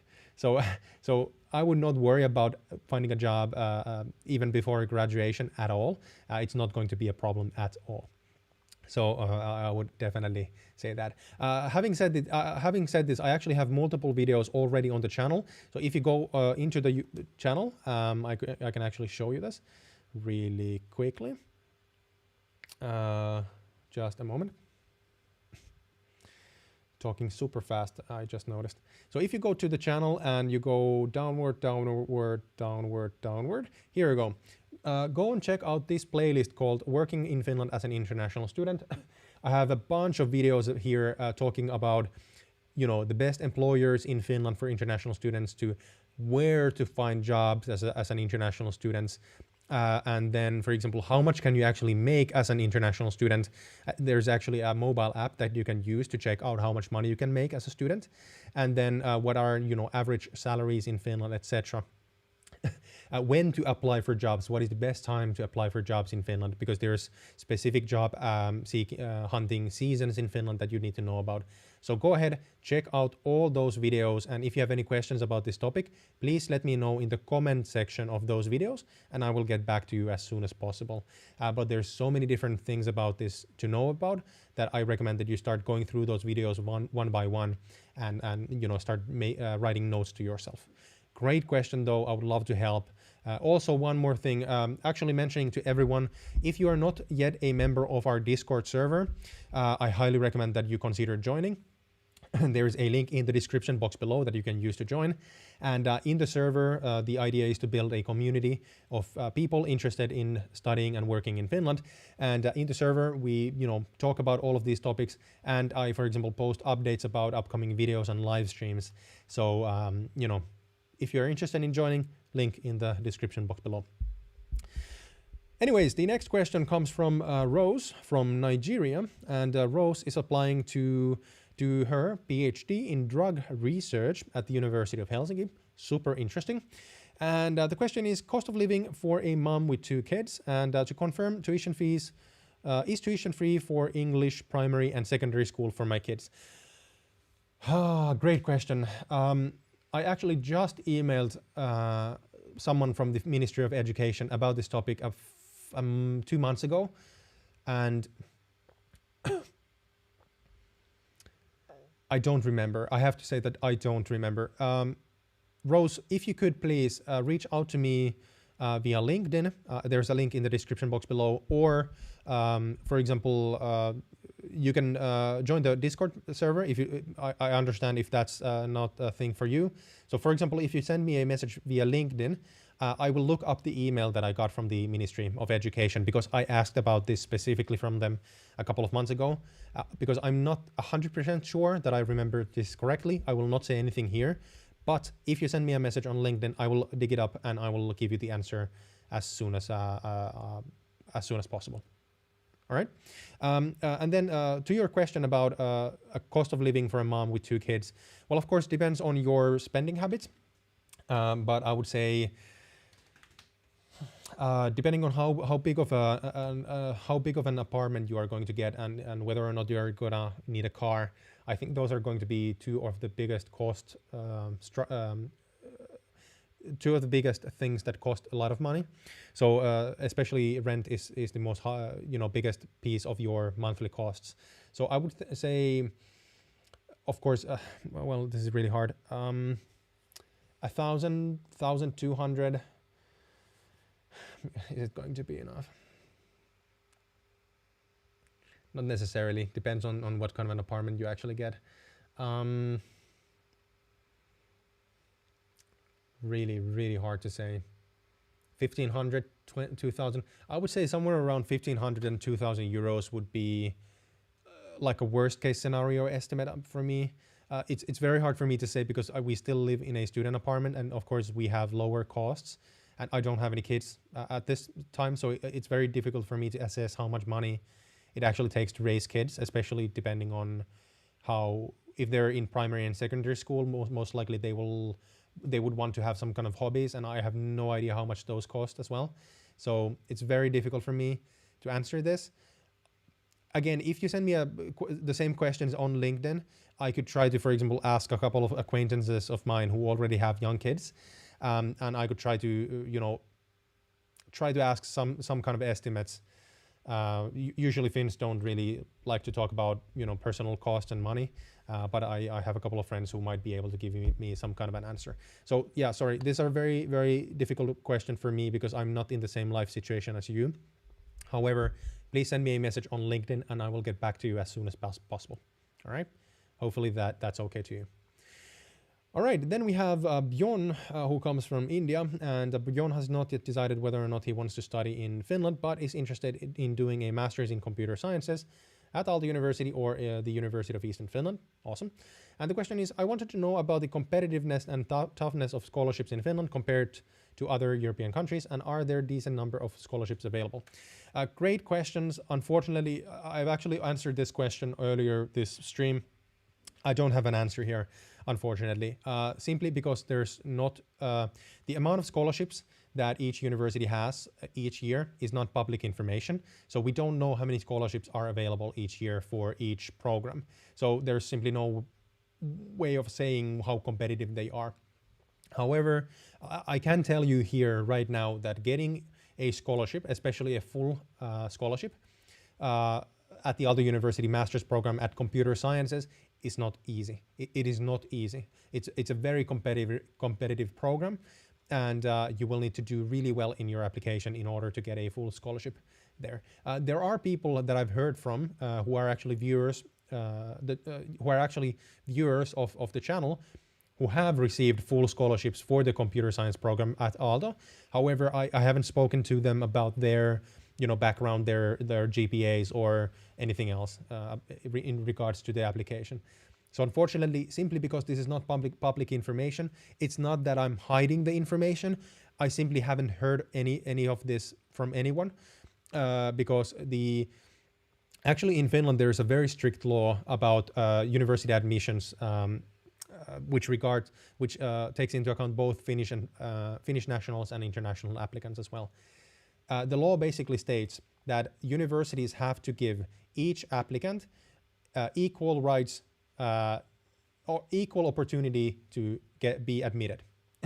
This means that the universities are not allowed by law to give any student any kind of information about the admission that they do not share to other students publicly. So this is why, for example, sending a message or an email to Aalto University asking about the amount of scholarships and how big of a percentage get a scholarship, they will not answer you because this is something that they cannot by law give you the information. It's that simple. And this is also why they do not publish this information on the website. Or it's not because of the law, but they could if they wanted to, as long as it's public information. But they don't have to. So this is the problem here. Hyperx Alloy FPS Pelinäppäin, Mr. What's up? Hello from New York. What's up? How is New York at this time? Is spring already far, or is it already summer in New York? It's the same latitude, but basically, how far is the summer in New York? Awesome to hear from you. What's up? Welcome to the stream. By the way, how early is it in New York? I guess super early in the morning. I guess. Awesome. Welcome. All right. All right.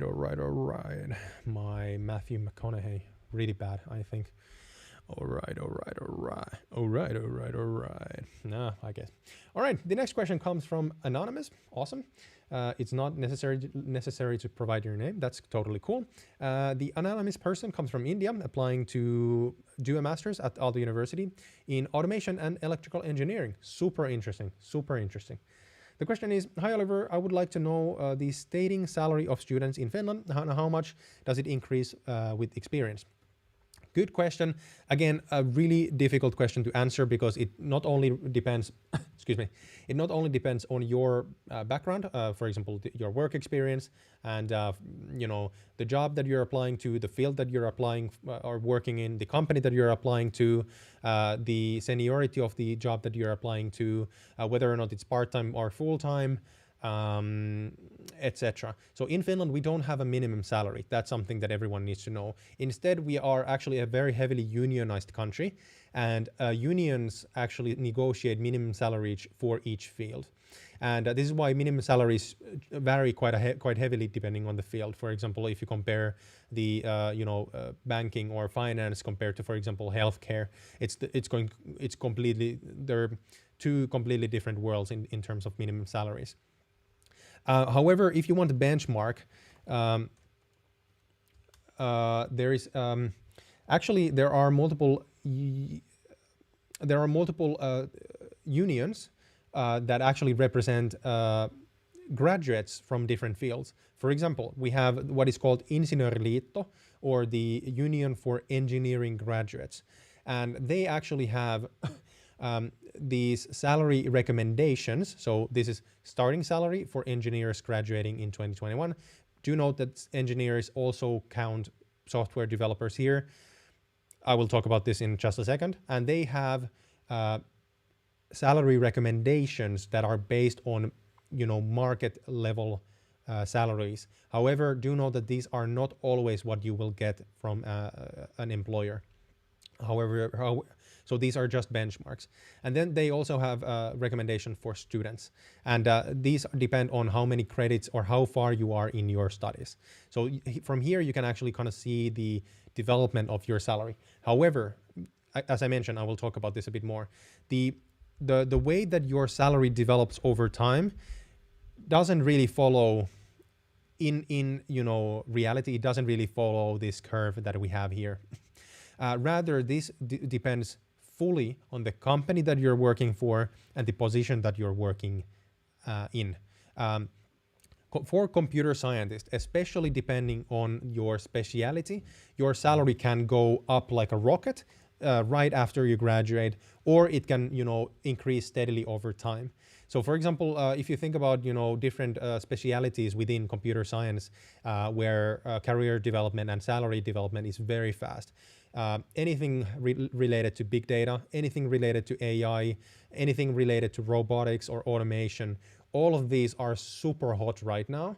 And, having a degree from these, and disclaimer, knowing what you're doing. You always have to be proficient in what you do and better in what you do than others in order to have, get those good salaries. So it doesn't matter if you have a PhD from Harvard.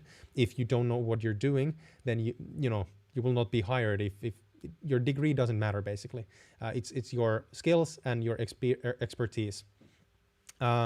However, I would say that, for computer science students, you guys are in one of the best positions in Finland currently.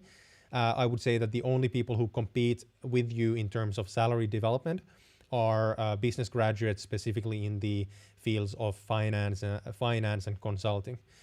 I think that those people are comparable. However, computer scientists in many specializations, especially, AI, as I mentioned, they, some of their salaries are completely insane because there simply are not that many people who know this stuff. So companies have to pay them immense salaries even to get those people to work for them. So, that's something to say here. All right. Actually, before that, HyperX Alloy FPS pelinäppäimistö saying kello on 12, it's 12 p.m. or 12 p.m. It's 30 degrees Celsius. Jeez, oh, that's really hot. Right, all right, so it's summer in New York. It's actually really nice in Finland. We have had a couple of days of rain here, but it's somewhere around, 15, 20, no, not quite 20, but 15 to 18 degrees Celsius, and sunshine mostly it's been mostly sunshine. A couple of days of really heavy rain, which is really nice because all the pollen is now on the ground and it's helping with those who have allergies. And it also means that the flowers and leaves have come out finally, so it's green everywhere and it's beautiful. This is the best time of year in Finland when leaves start growing and you start seeing green everywhere and beautiful flowers everywhere, or flower beds flourishing in the city. So it makes me really happy. Anyways. Let's see. Actually, Penny Näppäimistö saying, I don't understand your question. Oliver might not either. So that would be Upshit's question.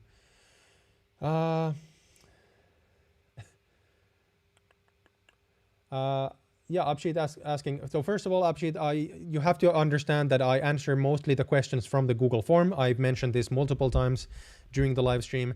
There is a link to a Google form in the description box below. And if you want me to answer your question, please post your question into the Google form.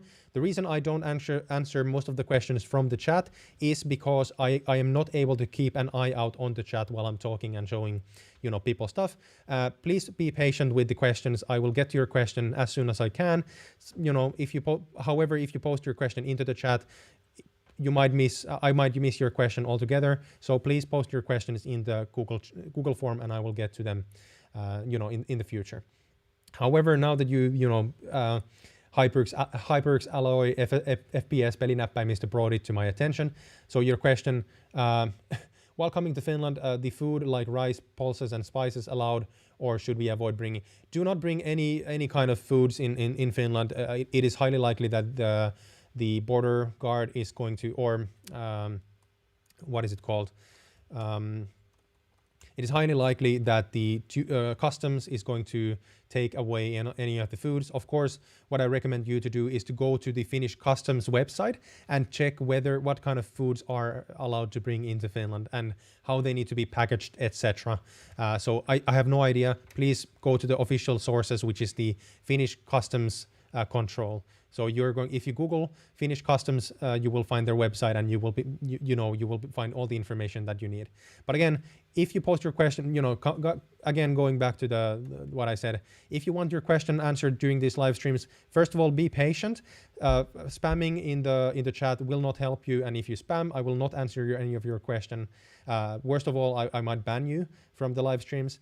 Second, telling me that asking me why I'm not answering your questions is not going to help either. Please be patient. There are a lot of people who ask questions during these live streams, and I'm going through the questions in the order that they come in. So if you want your question answered, please be early in the live streams and post your question into the Google form, which is linked in the description box below. Excuse me. Which is linked in the description box below. And I can actually also post it in the into the live chat as well, if you haven't noticed it at this point. There. So basically, I'm not saying that this is annoying, but pestering me about your questions and why I'm not answering them fast enough is not going to help. I go through the questions as fast as I can. I want to answer the questions properly and give enough context. And there's a bunch of questions here. Actually, looking at I have the Google form, so I have a list of questions in Excel. So far, during the different live streams that I've done over the year or so, I have already answered 1,181 questions from you guys. So this is the number of questions that I've already answered during these live streams, not counting all the questions that are in the live chat. So, again, please be patient. If you spam, if you pester me about why I'm not answering your questions, I will not answer your question. And, if you spam, I will ban you from the channel. As simple as that. I'm doing this for free, for you guys. So please be patient. Sorry, I'm kind of, it kind of sometimes gets to my nerves when people pester me about this, because I'm doing the best work that I can. Having said this, the next question from the Google form comes from Nirmal, who comes from India and is applying to do a bachelor's at either at the University of Helsinki or Aalto University, specifically starting with the bachelor's and then continuing to a master's. And the question is, lately I have been seeing many posts in LinkedIn regarding how it's getting increasingly difficult for international students to find a job in Finland. What are your thoughts about this? Yeah, so this is actually true. So actually lately there was a report, a global report about different countries and career opportunities for internationals. And Finland actually ranked really, really low, almost at the bottom of the list, which is insane. And I'm actually quite embarrassed about us being so low on the list as a country. And I'm actually going to do a video about this. I'm basically going to make a rant about this because I'm super angry. And the problem is that many Finnish companies, for some freaking reason, I'm sorry, I'm kind of getting heated here. For some freaking reason, many Finnish companies are still not changing their work language into English. Even though we have for years known that there is going to be a massive shortage of skilled employers in Finland in a few years because Finnish people are not making enough babies, basically, and actually our elder, a huge generation is going to start their stop working and go to what is this called, retirement. They're going to start their retirement in a few years or within few years. So we are going to have a massive shortage of talented employees in Finland in multiple different fields. And the fact that Finnish companies are not doing something about this by changing their work language into English is going to be a massive problem in the future. Not just for you guys, it's going to be a massive problem for the Finnish companies that don't do this, because they are not going to be competitive in a few years when they finally notice that, oh crap, we cannot find anyone to work for us because there's not enough Finnish people who have a certain degree or certain kind of work experience. This is actually one of the reasons why this channel exists, because I know personally people who have struggled with this issue. And this is why the channel is divided basically into two different topics: education and early career development. Because the biggest problems with international job seekers is specifically at the beginning of their career, when they have graduated and when they are looking for the first or second jobs. After you get your second full-time job, it gets so much easier because you already have experience and you know how the Finnish job market works and how the job application system works, etc. However, this is the reason why I'm talking about career stuff as well. And I will talk about, I will have multiple videos, I will actually have multiple video series, so playlists about job hunting in Finland later this year, where I actually go through step by step how the Finnish job market works and where and how and when to apply for jobs and how you actually go through the application process.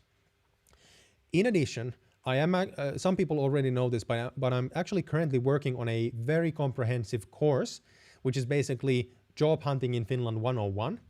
And we're going to divide, I'm actually working on that course with an old colleague of mine, actually my old boss, who has over 10 years of experience in the Finnish recruitment market as a recruiter or as a manager in a recruitment company.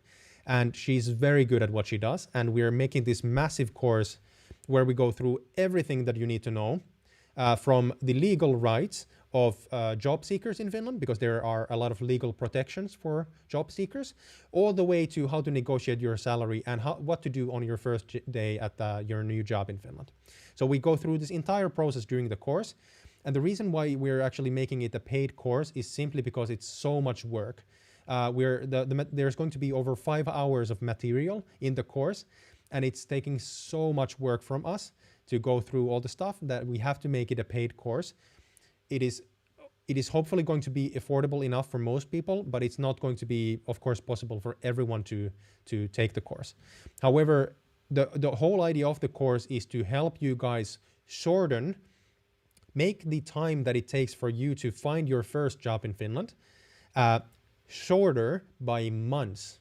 So actually, there are multiple, many recruitment experts in Finland have given me an estimate of how much time does it usually take for international students to find their first job from the moment that they start looking to when they sign their first contract. And that's actually, most people actually say that it usually takes from 5 to 6 months or even longer. So our plan with the course is to shorten that by at least half, so that it will take only like 3 months for you to find a job from the moment that you start looking. It's not possible to shorten it to less than 1 month, because usually, as an average, it usually takes a month for a Finnish company to, you know, from the moment that they publicize an ad to where they sign contracts. So that it's not going to be faster. That's for sure. Anyway, yeah, kind of, sorry, going off topic on a tangent here, on a rant. But yeah, definitely it's not easy to find a job as an international student in Finland. As a disclaimer here, it's not easy to find a job as a student, even if you're Finnish. So, you know, as a student, it's not easy to get your first jobs. And a lot of people struggle with this because they don't know how to apply and what kind of tools they need to do or use, how to formulate a CV and a job motivation letter, etc. And the only reason why I know so much about this is because I used to work for 4 years in the Finnish recruitment market in a very highly successful Finnish recruitment company. And I'm not a recruiter, but I got a very good insight into this market. So this is why I'm able to talk about this quite a bit, but I'm not able to give you any kind of legal advice, for example, because I don't have a degree in this. Anyway, sorry. So yeah, definitely. First of all, I'm going to make a video about this because I got so mad when I saw the report. I'm going to talk about this very openly on the channel. Second, I'm going to be talking about job applications on the channel as well, and how to kind of start your career in Finland as an international student later this year. So if you aren't subscribed, make sure to do that and turn on notifications as well. Then I'm working on the job hunting course. So if you're interested in it, actually I can really quickly pull out a link to it. If you want to hear more about the course, this is not binding in any ways, but if you want to hear more about the course, I have a waiting list for the course that you can sign up to. And again, this isn't binding anyway. But if you want to hear more about the course once it gets ready, sign up to the list that I just linked into the chat. Rishi, there's only a couple of questions, so don't worry, I will get to yours in just a second. Anyway, sorry, long tangent, long rant. It's something that I'm super mad about, so I had to mention this. Anyways, the next question in the forum comes from Anonymous, and the question is LUT University a good university? I cannot afford the tuition at Aalto University, hence I'm looking at LUT. LUT University is actually a great university. It's a very good university. They actually merged with it was actually founded by merging a couple of universities together, and I haven't heard anything but good about it during the couple of last years. So yeah, definitely LUT is very highly recommended. Very good school. All right, the next question from the forum comes, there's a joke involved. Viom S. Mulai. Viom, or is the VY like Vio, or Viom, or like VI. Viom S. Mulai. Just call me VM instead, sure. VM is from India, is still in high school, and interested in doing a degree in AI and machine learning. Excellent, very good. At either Aalto University or University of Eastern Finland. And the question is, hey Oliver, hope you're doing great. Thank you very much. I'm actually doing really well. Hopefully you're doing good as well, and hopefully, by the way, you guys are safe and healthy. You know, everyone, talking to everyone here. Especially during these times. So I'm a student of computer science, and I wanted to ask whether artificial intelligence and machine learning have a good job market in Finland. I will get to this in just a second. I had read somewhere that 13 out of 18 universities in Finland offer some sort of scholarships to 75% of international students. Is this true?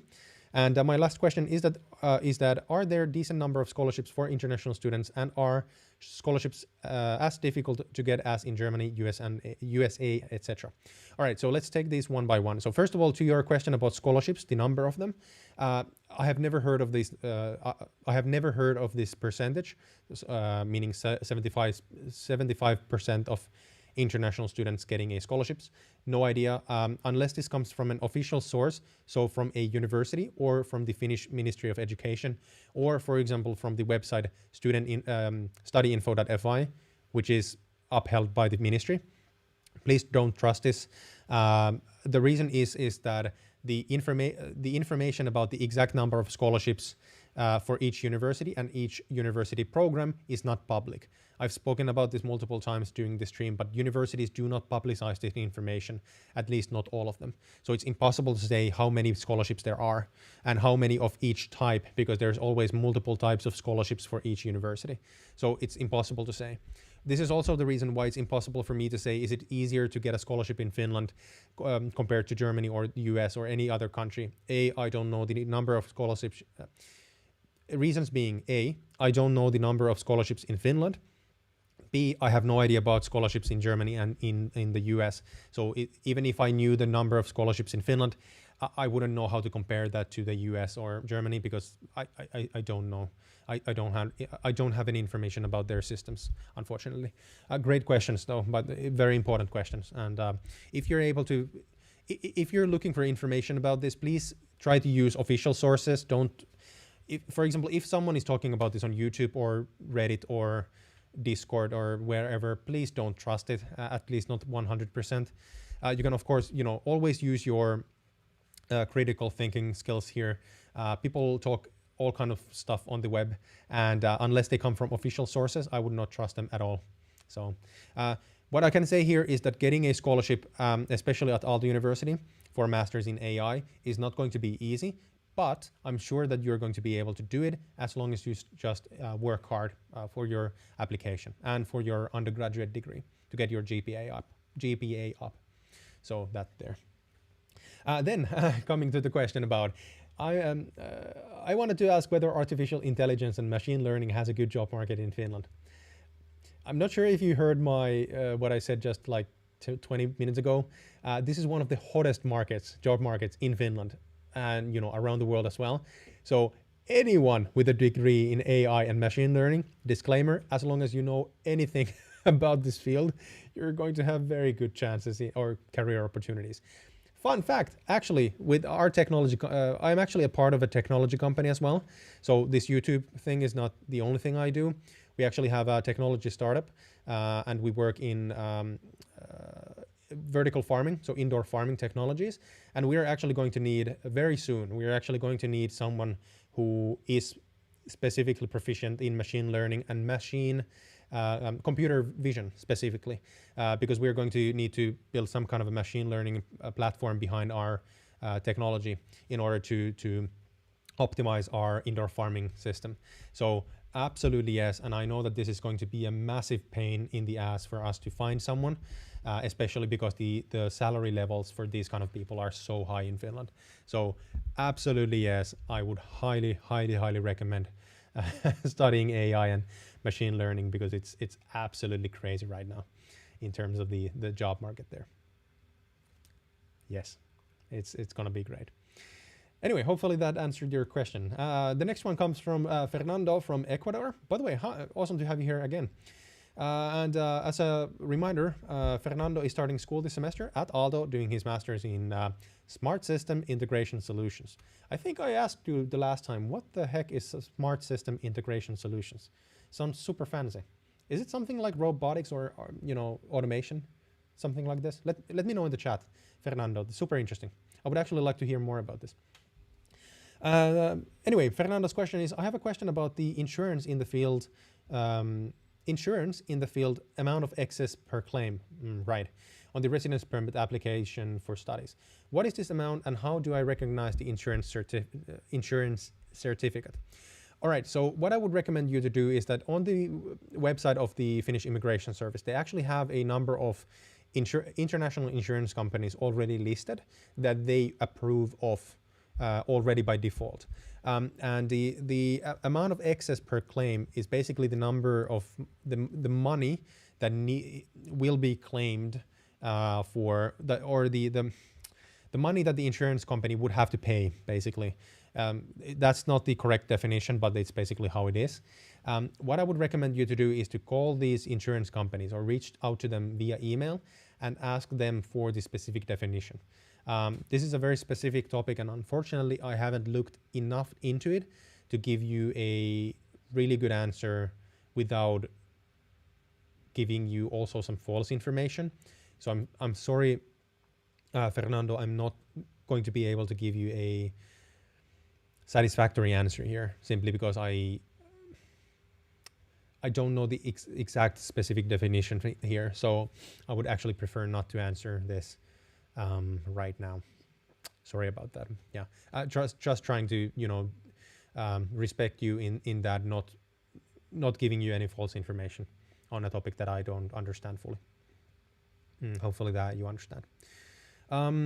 Anyway, the next question comes from Kunal Menon from India, and Kunal is already studying in Finland at the Vaasa University of Applied Sciences, doing his bachelor's in information technology. Nice. Hey, Alexi Perkele, what's up, guys? Welcome, Alexi, to the stream. Awesome. I actually saw your short about the grilling. Really funny. That is absolutely true. Alexi just posted a short video on YouTube as well as on Instagram about the sky is coming down. It's raining like hell, but that doesn't matter. It's always a good weather in Finland to barbecue. Brilliant, really funny. What's up? How are you doing, man? Anyway, sorry, going off topic. The questions from Kunal are, there's a couple. First, what are good ways to network in Finland, as networking seems to be a very big factor in getting a job in Finland? Very good question. That is absolutely true.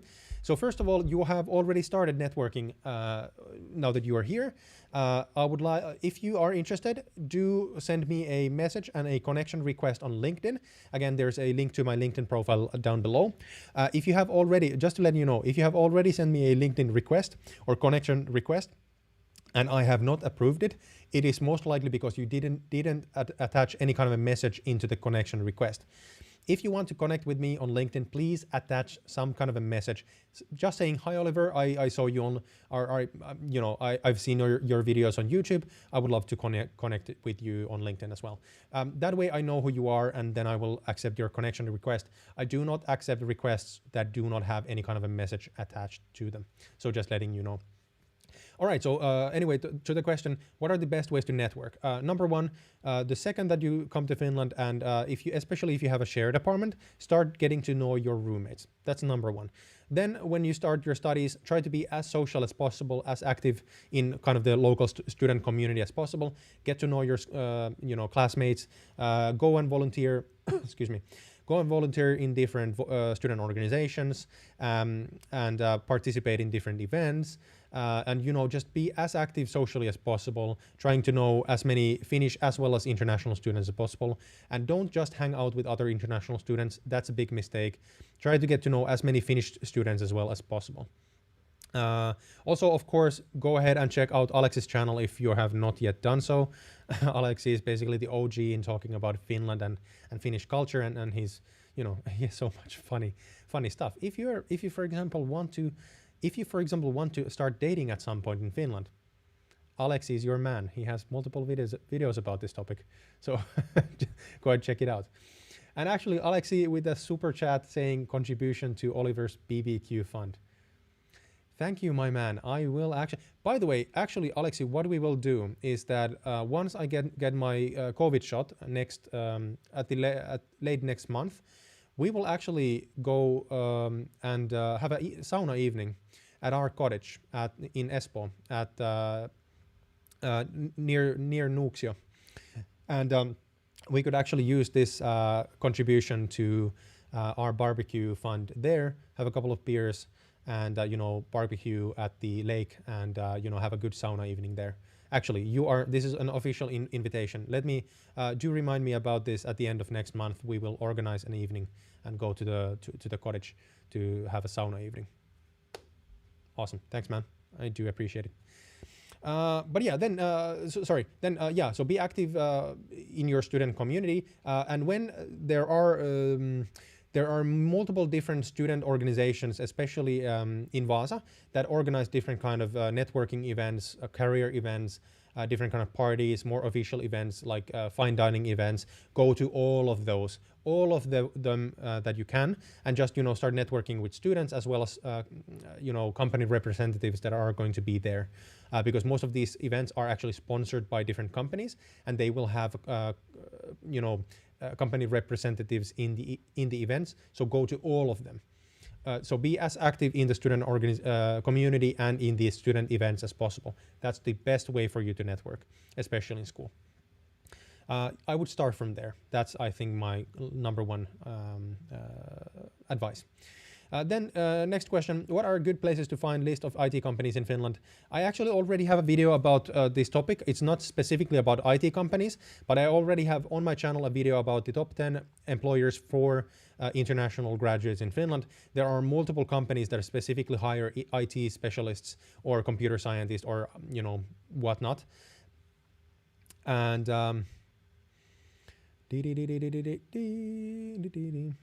just a moment.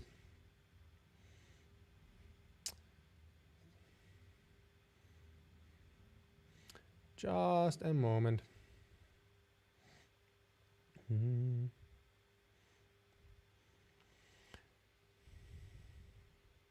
There you go. No spamming allowed. Sorry, I needed to clean up the chat from spam. All right. Anyways, so what I was talking about is that there's a video on my channel already about the top 10 employers for international students or graduates in Finland. Go and check that out. I'm actually working on a video about top 10 employers for IT graduates. So that's going to list out the different companies that you should check out as an IT student. And that's coming this summer. So make sure that you are subscribed and you have notifications on for the channel to see that video when it actually comes out. All right, then the next question comes from Hasnain, who comes from Pakistan. And to the question, which schools in Finland are you interested in? He answered, you tell. Clever. I do get it. And anyway, Hasnain is interested in doing a master's in economics and analytics. And the question is, want to do a master's in economics and data science. What are the good prospects in Finland? What should be my target universities? Easy question. Aalto University should be your number one choice. Absolutely. The University of Vaasa is another really good one. University of Turku is a third really good option. And I would start with those. However, Aalto University should absolutely be your number one choice, simply because Aalto University has the best. Aalto University is the best school in terms of business in Finland, period. And it's also my my own institution. So I would check out Aalto University. Absolutely. Alex L, thank you very much for the super sticker. That is very highly appreciated. And actually that is a very, very timely super sticker, because I need to get a quick drink because my throat is becoming quite sore. I will not splash my red drink, by the way, which I have. There you go. Oh, so it's red drink. So that's actually very suitable. Cheers. Thank you so much for the super sticker. That is highly appreciated. Thank you for the support. You guys are the only reason why I'm actually able to do this as my full-time job, which is really cool. It's basically a dream of mine. So I do appreciate the support.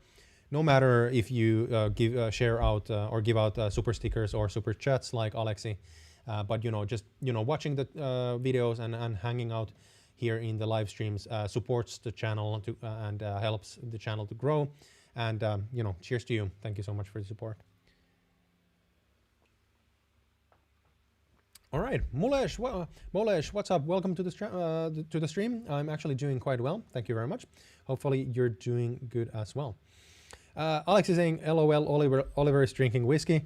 No, that's actually a Guinness pint, so that would be beer. But however, actually that's juice. So Valvira, do not penalize me. It's not alcohol. I'm not marketing alcohol on the channel.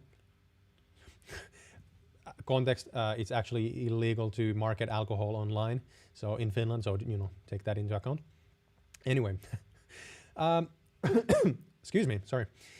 The next question comes from AG Rabibis, who comes from the Philippines, and AG is applying to Metropolia University of Applied Sciences to do a master's in health business management. Nice. And the question is, hi Oliver, how hard is it to find a job related to health business management in Finland? I'm planning to study this master's degree course in one of the universities of applied sciences in Helsinki, specifically Metropolia. Thank you. So that's a good question. Unfortunately, I'm really sorry, AG. I cannot say anything here because this is a field that I'm not familiar with. However, I kind of using common sense and logic. If Metropolia has an English taught program in health business management, that means that there are English language jobs in the field. They would not have a program, in their curriculum if there weren't any kind of career opportunities in Finland in this field. So kind of using this kind of logic, I'm sure that there are plenty of job opportunities. Unfortunately, I just don't know the field well enough to actually give you any more information. There are so many different fields in Finland. People come to the channel asking about so many different jobs and career directions that I sometimes I just don't know, unfortunately. I'm very sorry about this, but I just cannot say anything here. All right, the next question comes from Hiev Gunt, who comes from Vietnam and is starting school this semester at Aalto University doing a bachelor's in technology, specifically in computer science. Nice. And the question is, hi, I know this is a sensitive topic, but does discrimination against Asians exist in Finland around this period? If yes, then how serious is it? And how is the government handling this topic? Since Asian hate seems to be quite widespread lately around the world, and I think I need to be prepared for the worst. No offense intended towards Finns. No offense taken. This is a very important, although a very difficult topic to talk about. Of course, you have to take into account, please take this into account that I'm a native Finnish person, but I have also been grown in a very international environment, all the way from when I was a small kid. I have gone to different, for example, language courses, abroad, ever since I was 10 years old. So I have grown in a very, very international context and society per se, as well as, of course, my studies at Aalto University are very, very international, and I actually started my studies at Aalto in an international tutor group or international group for new students, where we had people from all over the world, from Iran to South Korea to Vietnam to Germany. So I am biased when I'm saying this, but my understanding is, this is my understanding. I have not heard of any kind of discrimination about towards specifically Asian national or Asian people. So whether you come from China, Japan, Vietnam, any of the countries mentioned, or from Asia, I haven't heard of any kind of discrimination against Asian people. What I have heard and what I do know exists is there is discrimination, and there are effed up people who are racists, who do not like, for some reason, people who come from the Middle East. And I think that this is absolutely incomprehensible, and it is completely insane. I don't understand racist people, because internationality, diversity, and having international talent in our job markets is vital for Finland to grow in the future, because we are a land of exports. We are a land of, or country of, international companies. And if we were, to close the borders for international talent, we would die off as a country. We would not be able to succeed, internationally. So my take on this, that we need all the international talent that we can get in the future. And I don't mean that I just need you guys to come to study in Finland. I want to you to come and study here. And during your studies, I want you guys to feel welcome. I want you guys to be able to integrate at least to some extent to the Finnish culture, because I think the Finnish culture is awesome. It's very international as well. So you don't have to become Finns in order to, stay here. So come to study here, come and integrate into the society, but also at the same time, bring some pieces of your culture to Finland as well. I would love that. I want Finland to become a kind of a hot pot. I don't remember the exact term, but like a stewing pan or a cooking pan or cooking pot or whatever it is called. Melting pot is the term that I'm looking for. So I would like Finland to become a melting pot of different cultures and ideas. Like, for example, New York. New York is a melting pot. That's why New York and California are so freaking successful. California is the biggest single economy in the world. And the reason for that is that they have so much international talent working at Apple, Google, Tesla, etc. Well, Tesla is nowadays in Texas, but But this is my take, and my understanding is that there is no specific discrimination against Asian people. I do understand where you're coming from with this specific context, and I haven't heard of any kind of discrimination due to the recent events. So I would not worry about this at all. Alex, if you have a take on this, I would love to hear from you if you have heard anything to the contrary. But this is my personal take. Again, I'm biased in this topic. Melting pot, yes, melting pot. I'm sorry. Mulle is asking me to say hello in Finnish. Moi, terve, hei, mitä kuuluu, tere, what's up, moikka, what else? There's so many different ways to say hello. Yeah, and actually, have gone to kind of elaborate a bit on the topic. I mentioned previously, maybe half an hour ago in the stream, that in addition to the YouTube, I'm actually working on we actually have a technology startup that I'm working on. I'm a co-founder and actually the CEO of the company. And we're actually developing fully automated indoor farming technologies. And we have a very international team. We have, from the get-go, we have started building an international team, a diverse team, not only because, I think that it's cool to have people from different cultures, but simply because as a manager, as a business person, I see that there is power in diversity and multiculturalism and having an international team. Because when we want to go abroad, it is super important that, for example, at some point when if we, for example, come to Vietnam at some point or to China, we need to have someone who speaks Chinese or Vietnamese and knows the local market, knows how to navigate the market. And having just, a fully Finnish team is completely insane, and it's not a recipe for success. So in the future as well, when we're going to do hires, I am going to be looking at building our company as an international and a diverse company, not to make some people happy about us being diverse. That's not the point. The point is that I think that there's a lot of power behind having an international company and a diverse team of different nationalities, sexes, sexual orientations, ideas, cultures, political, ideologies. I don't care about those kind of stuff at all. But having as multicultural teams as possible is a great thing. So I would not worry about it at all. Again, please again take into account that I'm biased in this topic. Anyway, sorry. Moving on. I went on a bit of a tangent there, but moving on to the next question, which comes from Mashour, who comes from Bangladesh. And Mashour is applying to Aalto University to do a degree in computer sciences, starting with a bachelor's.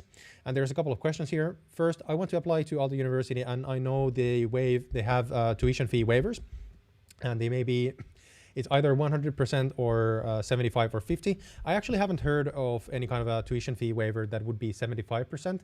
So either this is a new thing or it's 100 or 50%. I need to check this. I checked the website like 2 days ago and it was still 100 or 50. So double check this from the website. So if I get a 100% tuition fee waiver, can I manage my living costs through part-time jobs? And also, is it hard or easy to get a part-time job there?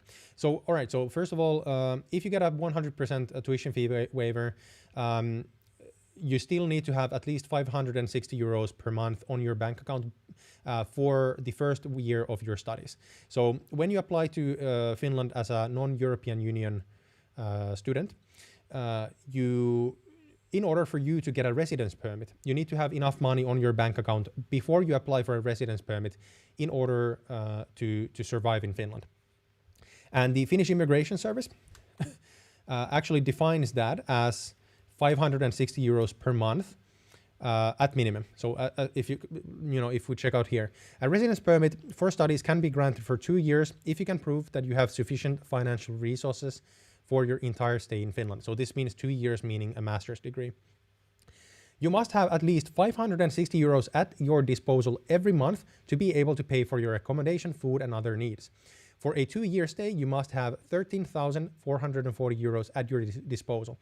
So this means that you need to have 13,000 euros already on your bank account before you actually come to Finland. However, if you only want the residence permit for 1 year at a time, you must have 6,720 euros on your bank account. So you can apply for a 1-year permit, which means that then after your first year or before your first academic year ends, you need to apply for an extension. And that means that you need to have at least 6,700 euros on your bank account before you apply for the residence permit. And then when you apply for the extension, you need to have that 6,700 euros again. And the thing here is that it is your responsibility to ensure that you have sufficient financial resources for living in Finland. When you apply for your first residence permit for studies, you cannot secure your income with work. This means that when you apply to study in Finland and you apply for the first residence permit for the first year, you are not allowed to support yourself with work. You can still work. If you're a non-European Union student, you can still work for a maximum of 25 hours per week, but you cannot rely on a job to pay for your living costs. When you apply for an extended permit, meaning that after the first year, you may secure your means of support with work. So basically this means that you can pay for the living cost of your second years of studies with a job. However, you cannot do this on your first year. So you need to have at least this amount of money on your bank account when you apply for the first residence permit. So take this into account.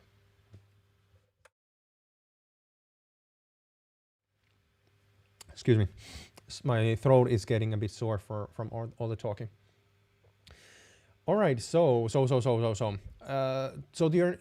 second part of the question is, your second part of the question was, is it easy to get a part-time job there? No, it's not. It is very difficult to find a part-time job, especially as a new student in Finland. This is actually the reason why the Finnish Immigration Service wants you to have the money on your own. They actually say on their website, it is difficult for students to find jobs in Finland. The Finnish Immigration Service already says this. It's very difficult to find a part-time job in Finland as a student, not just as an international student, but also as a Finnish student, especially in the beginning. And it is very difficult to find it, especially during your first year. So please take this into account. All right, so the second question, is Aalto University affiliated with any university from the US, Canada, or Australia so that I could do my master's there, because the job opportunities in Finland for international students is not great. I have no idea what the kind of affiliations are and what that would actually even mean. But so if this question is about, okay, if I get admitted to Aalto, can I then go to Australia, US, or Canada to study? No. If you apply to Aalto and get admitted there, you will have to study at Aalto. There's no way for you to change the country. However, the job opportunities for Finland for international students are good. Saying that they're not great is actually not true. it varies heavily on the field and the jobs that you're applying for. And specifically in your case, you're specifically going to study computer sciences. Computer sciences are one of the best fields in Finland for international students because there's such a huge demand for computer scientists in Finland. There was 2 years ago, there was an article from from Yle, which is the national news organization. They 2 years ago, they actually had a report that said that we have already a demand for 10,000 computer scientists on the market that companies could hire right now. And according to the Finnish government official reports, this deficit, so we're lacking, we need extra people, 50,000 extra computer scientists to Finland by the year 2025. So this is a massive problem in Finland. This is why computer scientists in Finland have very high salaries compared to other fields, and they have very, very good career opportunities in Finland. Of course, as a disclaimer always here, you have to be proficient at what you do. So just having a degree in something doesn't guarantee a job ever. You can have 2 doctorates and one of them from Oxford and one of them from Harvard, but if you don't know what you're doing, you will still not get a job.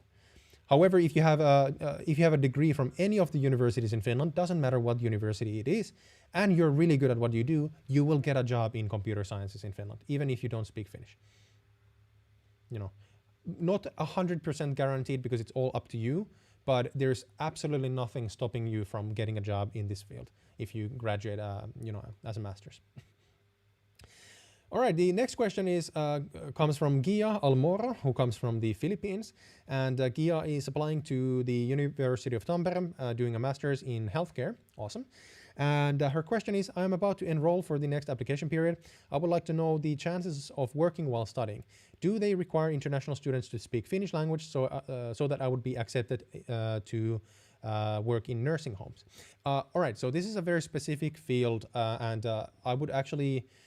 The problem here is that I've mentioned this multiple times during my streams, but the problem is that the Finnish healthcare industry is very heavily regulated.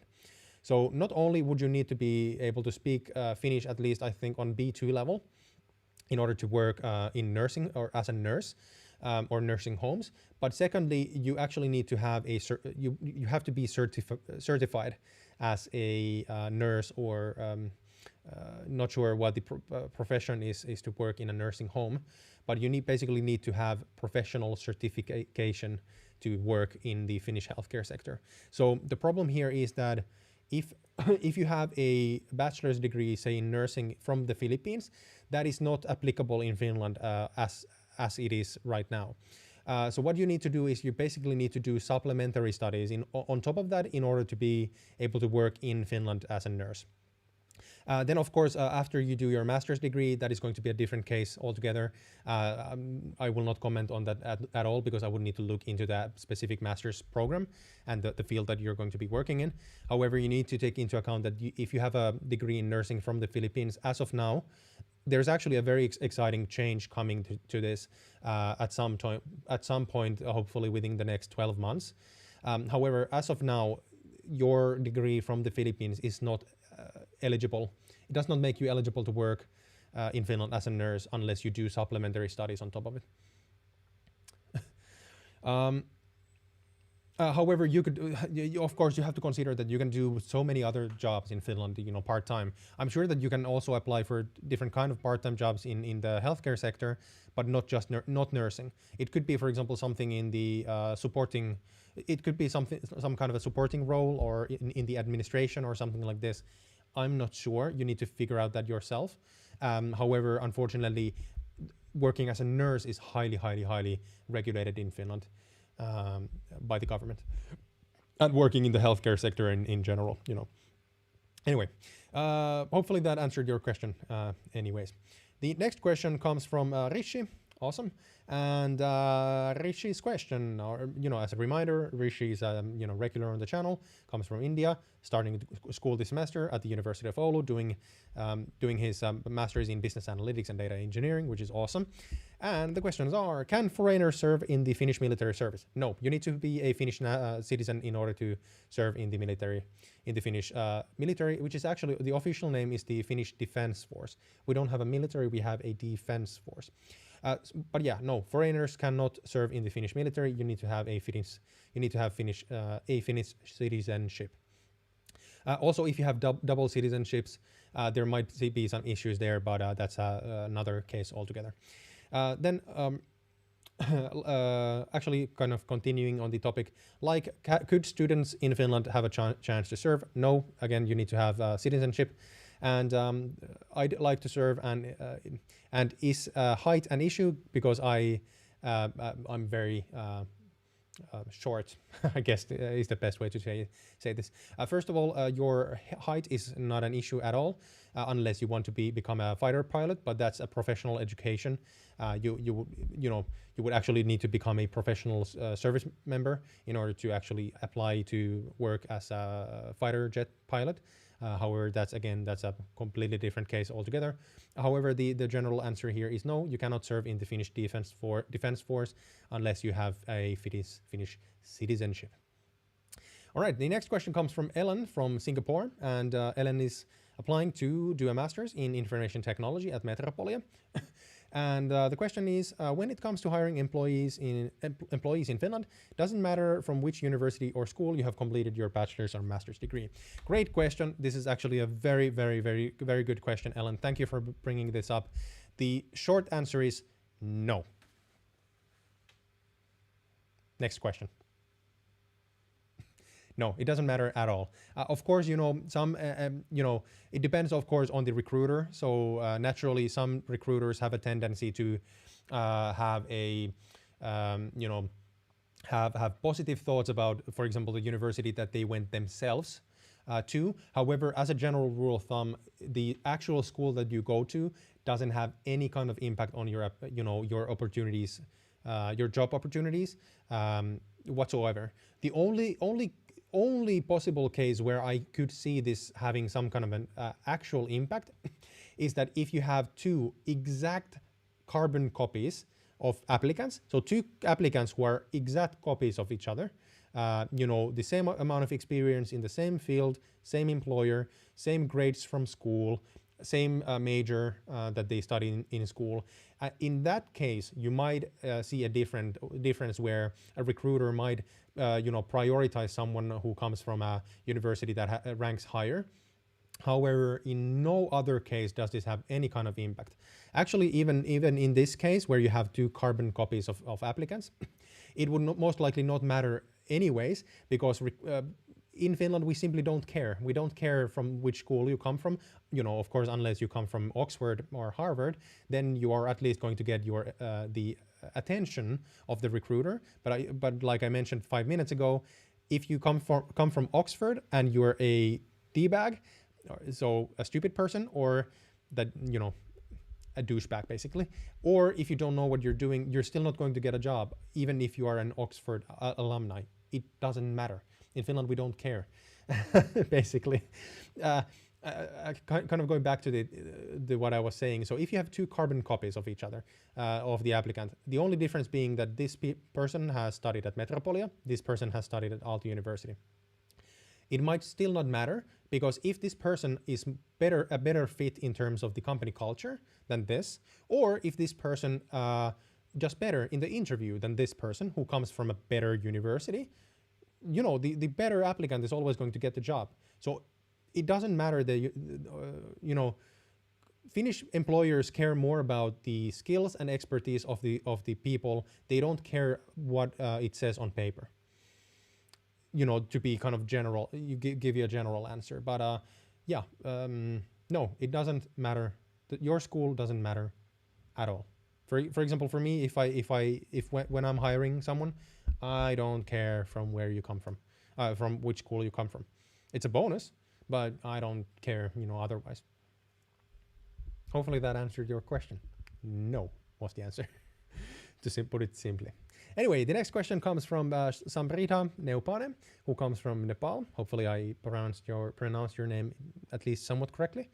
And Sambrita comes Nepal, and is applying to do a bachelor's in hospitality management. And the question is that the application period for university and universities of applied sciences has already ended, and the education doesn't have any applications for the autumn intake. Is there any other way to get admission in Finnish universities or colleges for this autumn? No. Simple answer, no. The only ways for you to apply to study in Finland are through the kind of normal process that most people go through, or education, and if they don't have any applications open for this year's intake, then there's no way. You simply need to wait for December, when the applications for the next bachelor's degree for next year opens. Unfortunately, this is the way that it works in Finland. It's kind of stupid, because it makes us pretty uncompetitive compared to many other countries, which have multiple application rounds per year. But it's simply how it works. You simply need to wait until December to be able to apply. However, the cool thing is that, of course, you can go to the university website and start going through the different things that they require from you when you apply. And for example, if they require you to, have job experience or something like this, you can then start working on that already. Or if they require a motivation letter, start practicing writing compelling motivation letters. And you can spend this time until December practicing and making yourself a better applicant. Again, for example, if you need to do a language proficiency test, which you most likely will have to do, start researching what kind of things you need to be proficient in those tests, and start practicing for those tests, because those tests are going to be a big portion of your admission process. So kind of use this half a year that you have before the next application process opens, or application period opens, and start making yourself a more lucrative applicant, basically. And then when you apply next December, or this December, you will have better chances of getting admitted. This is my recommendation at this point. Excuse me. Anyway, the next question comes from Frankie from India, and Frankie has not yet decided whether or not he wants to study in Finland, but is interested in a master's in international business management. And the question is, what is the minimum age required to put the kids in daycare? I don't remember kinder daycare. I don't think there's not a minimum age required. So you don't have to put your kids in daycare. There's no mandate there. However, kindergarten, which is before, basically kind of like preschool, which comes before,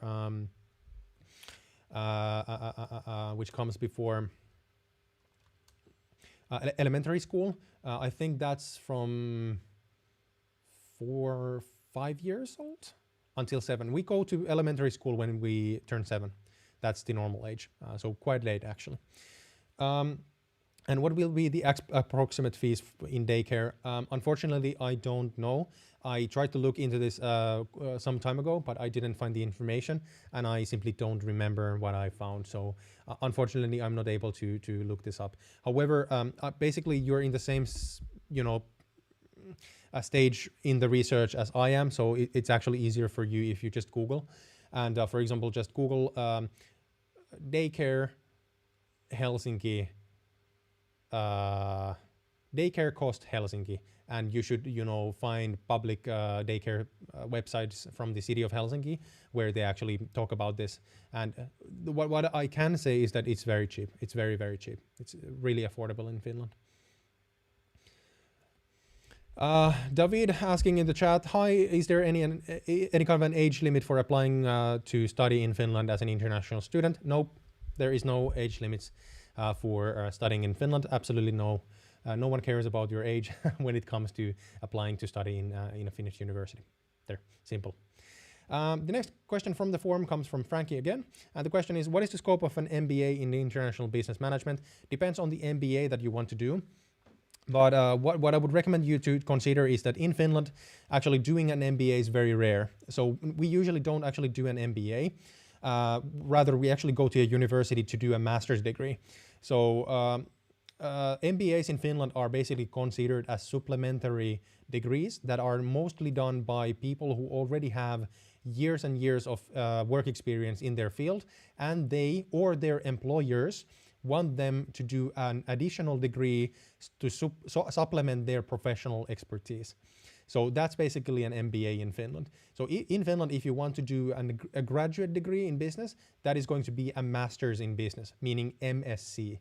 MSc is the abbreviation. So if you, for example, look up for universities or schools for a master's degree, or I'm sorry, for a graduate level degree in business, I don't recommend you to Google MBA because you're not going to get that many results with that term. Rather, either search master's in business or MSc business or economics. Those are the search terms that you should be using. MBAs are very, very rare. I think I know like 3 people who are family friends who have done MBAs. One of them actually used to work in the banking sector.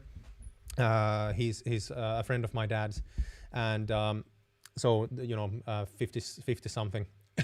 And he actually did a bachelor's degree in a University of Applied Sciences years ago when he was 20-ish or 20. And he went to work in the banking sector, and at one point in his career, his employer, a bank in Finland, basically told him that we would like to promote you to a higher position. However, due to company rules, unfortunately, we are not allowed to promote you to this managerial position because you don't have a master's level degree. So what he did is that instead of going to a university to do a full-time degree there, he actually did an MBA as a supplementary degree at one of the universities that actually provide MBAs, and his employer actually paid for the degree, and he did that during his work, part-time, over the duration of multiple years. So that's something that you should take into account. But yeah, about the scope, depends on the degree. You would need to actually look into the degree itself. Depends completely on the degree and the school that you go to. All right, one more question. Asar Shah in the chat asks, are SAT exams necessary for bachelors in Finland? Yes and no, depends on the degree. So depends on what school and degree you want to apply for. Some do require it, some don't. Please check out the different universities that you're interested in. Go to the university website, look up the specific degrees that you're interested in, and go to the degree-specific application requirements, because all the application requirements are always dependent on not only on the school but also on the degree that you're applying for.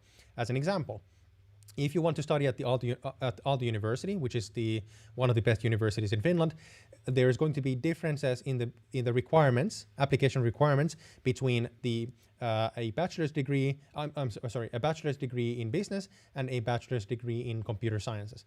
The application requirements are going to be completely different. So make sure to check the university and the degree program that you're interested in. From there, you can actually see the specific application requirements. Ringshi saying, quick question. I've decided to start my fall semester online. So later when I apply for a residence permit, will I get it for 2 years or 1.5 years? 2 years minus the duration I studied online. You will get it for the duration of your studies. So basically that logic dictates that should be 1.5 years, I think. Actually, no, sorry, scratch that. I'm not actually sure. Now that I think of it, the Finnish Immigration Service defines on their website that the residence permit for studies will be 2 years, 1 or 2 years. However, I'm sure that there's going to be exceptions into this rule because of COVID and the current situation. So please check this from the Immigration Service. They're extremely slow in answering at this time because they're completely clogged with questions about different kind of COVID-related questions. However, my gut feeling would say that it's 1.5 years because it's only supposed to cover your studies, not more. And since you're going to study a portion of it online, that would say that it's only 1.5 years. But I'm not 100% sure. So just keep that in mind. Oh, hey, cool. Harry, thank you so much for the €5 super chat. Harry, actually, have been multiple people actually asking about Edunation. For example, the Pathway program today during the stream.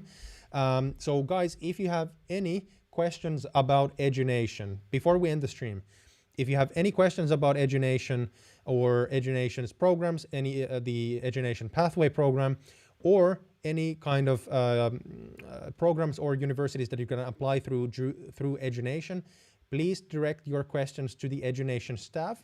Harry is actually working for Edunation. So Harry, if you could remind everyone the email address that they can send their questions if they have any, which I cannot answer myself, please post the email into the chat right away so we can get that there for the replay as well before we end the stream, because we have gone for almost 3 hours and my throat is becoming quite sore, so I need to get off the stream in just a moment.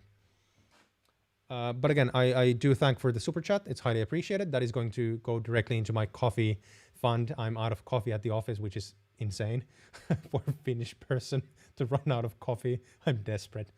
I need to go and buy some coffee tomorrow. But yeah, once again, just a reminder, if any one of you guys are interested in Edunation, there has been multiple people asking about Edunation today. Please direct your questions, which I was not able to answer, to Edunation staff via their emails, which I can try to pick up really quickly from here. There we go. Actually, yeah. So a couple of emails. admissions@edunation.co is for the admissions, and then we have contact@edunation.co. So please use those email addresses if you have any questions for the Edunation staff about the different programs. For example, one person asked about the Pathway program today. So please direct your questions directly to Edunation, because those guys are able to give you more proper answers than I ever will. Anyways, thank you so much for everyone for hanging out today. Actually, before we end the stream, of course, first of all, thank you so much for all the really, really interesting questions. Thanks for everyone who has been hanging out for almost 3 hours, 15 seconds to 3 hours. Also, we are currently at 47 likes. If we could please get this stream to 50 likes before we end the stream officially, that would be awesome, because that will tell the YouTube algorithm gods that the streams are actually of value to you guys, and they will push the stream a bit further in the algorithm. Anyways, if you have any further questions that I did not answer during the stream, excuse me, sore throat. If you have any questions that I did not answer during this stream, and to which you want an answer at some point, please you can still post your questions into the Google form, again, which is linked in the description box below. And I will actually link the the Google form into the chat as well. Please post any and all of your questions into the Google form, and I will start next week's live stream with your questions that you post there during this week. So just letting everyone know that I will get to your questions a bit later, basically next week, Thursday, 5 p.m. Eastern European time, if you didn't get your question answered this week. Anyways, having said all of that, I'm really getting a sore throat from all the talking. Thank you so much for hanging out, and I will see you guys next week. Bye-bye.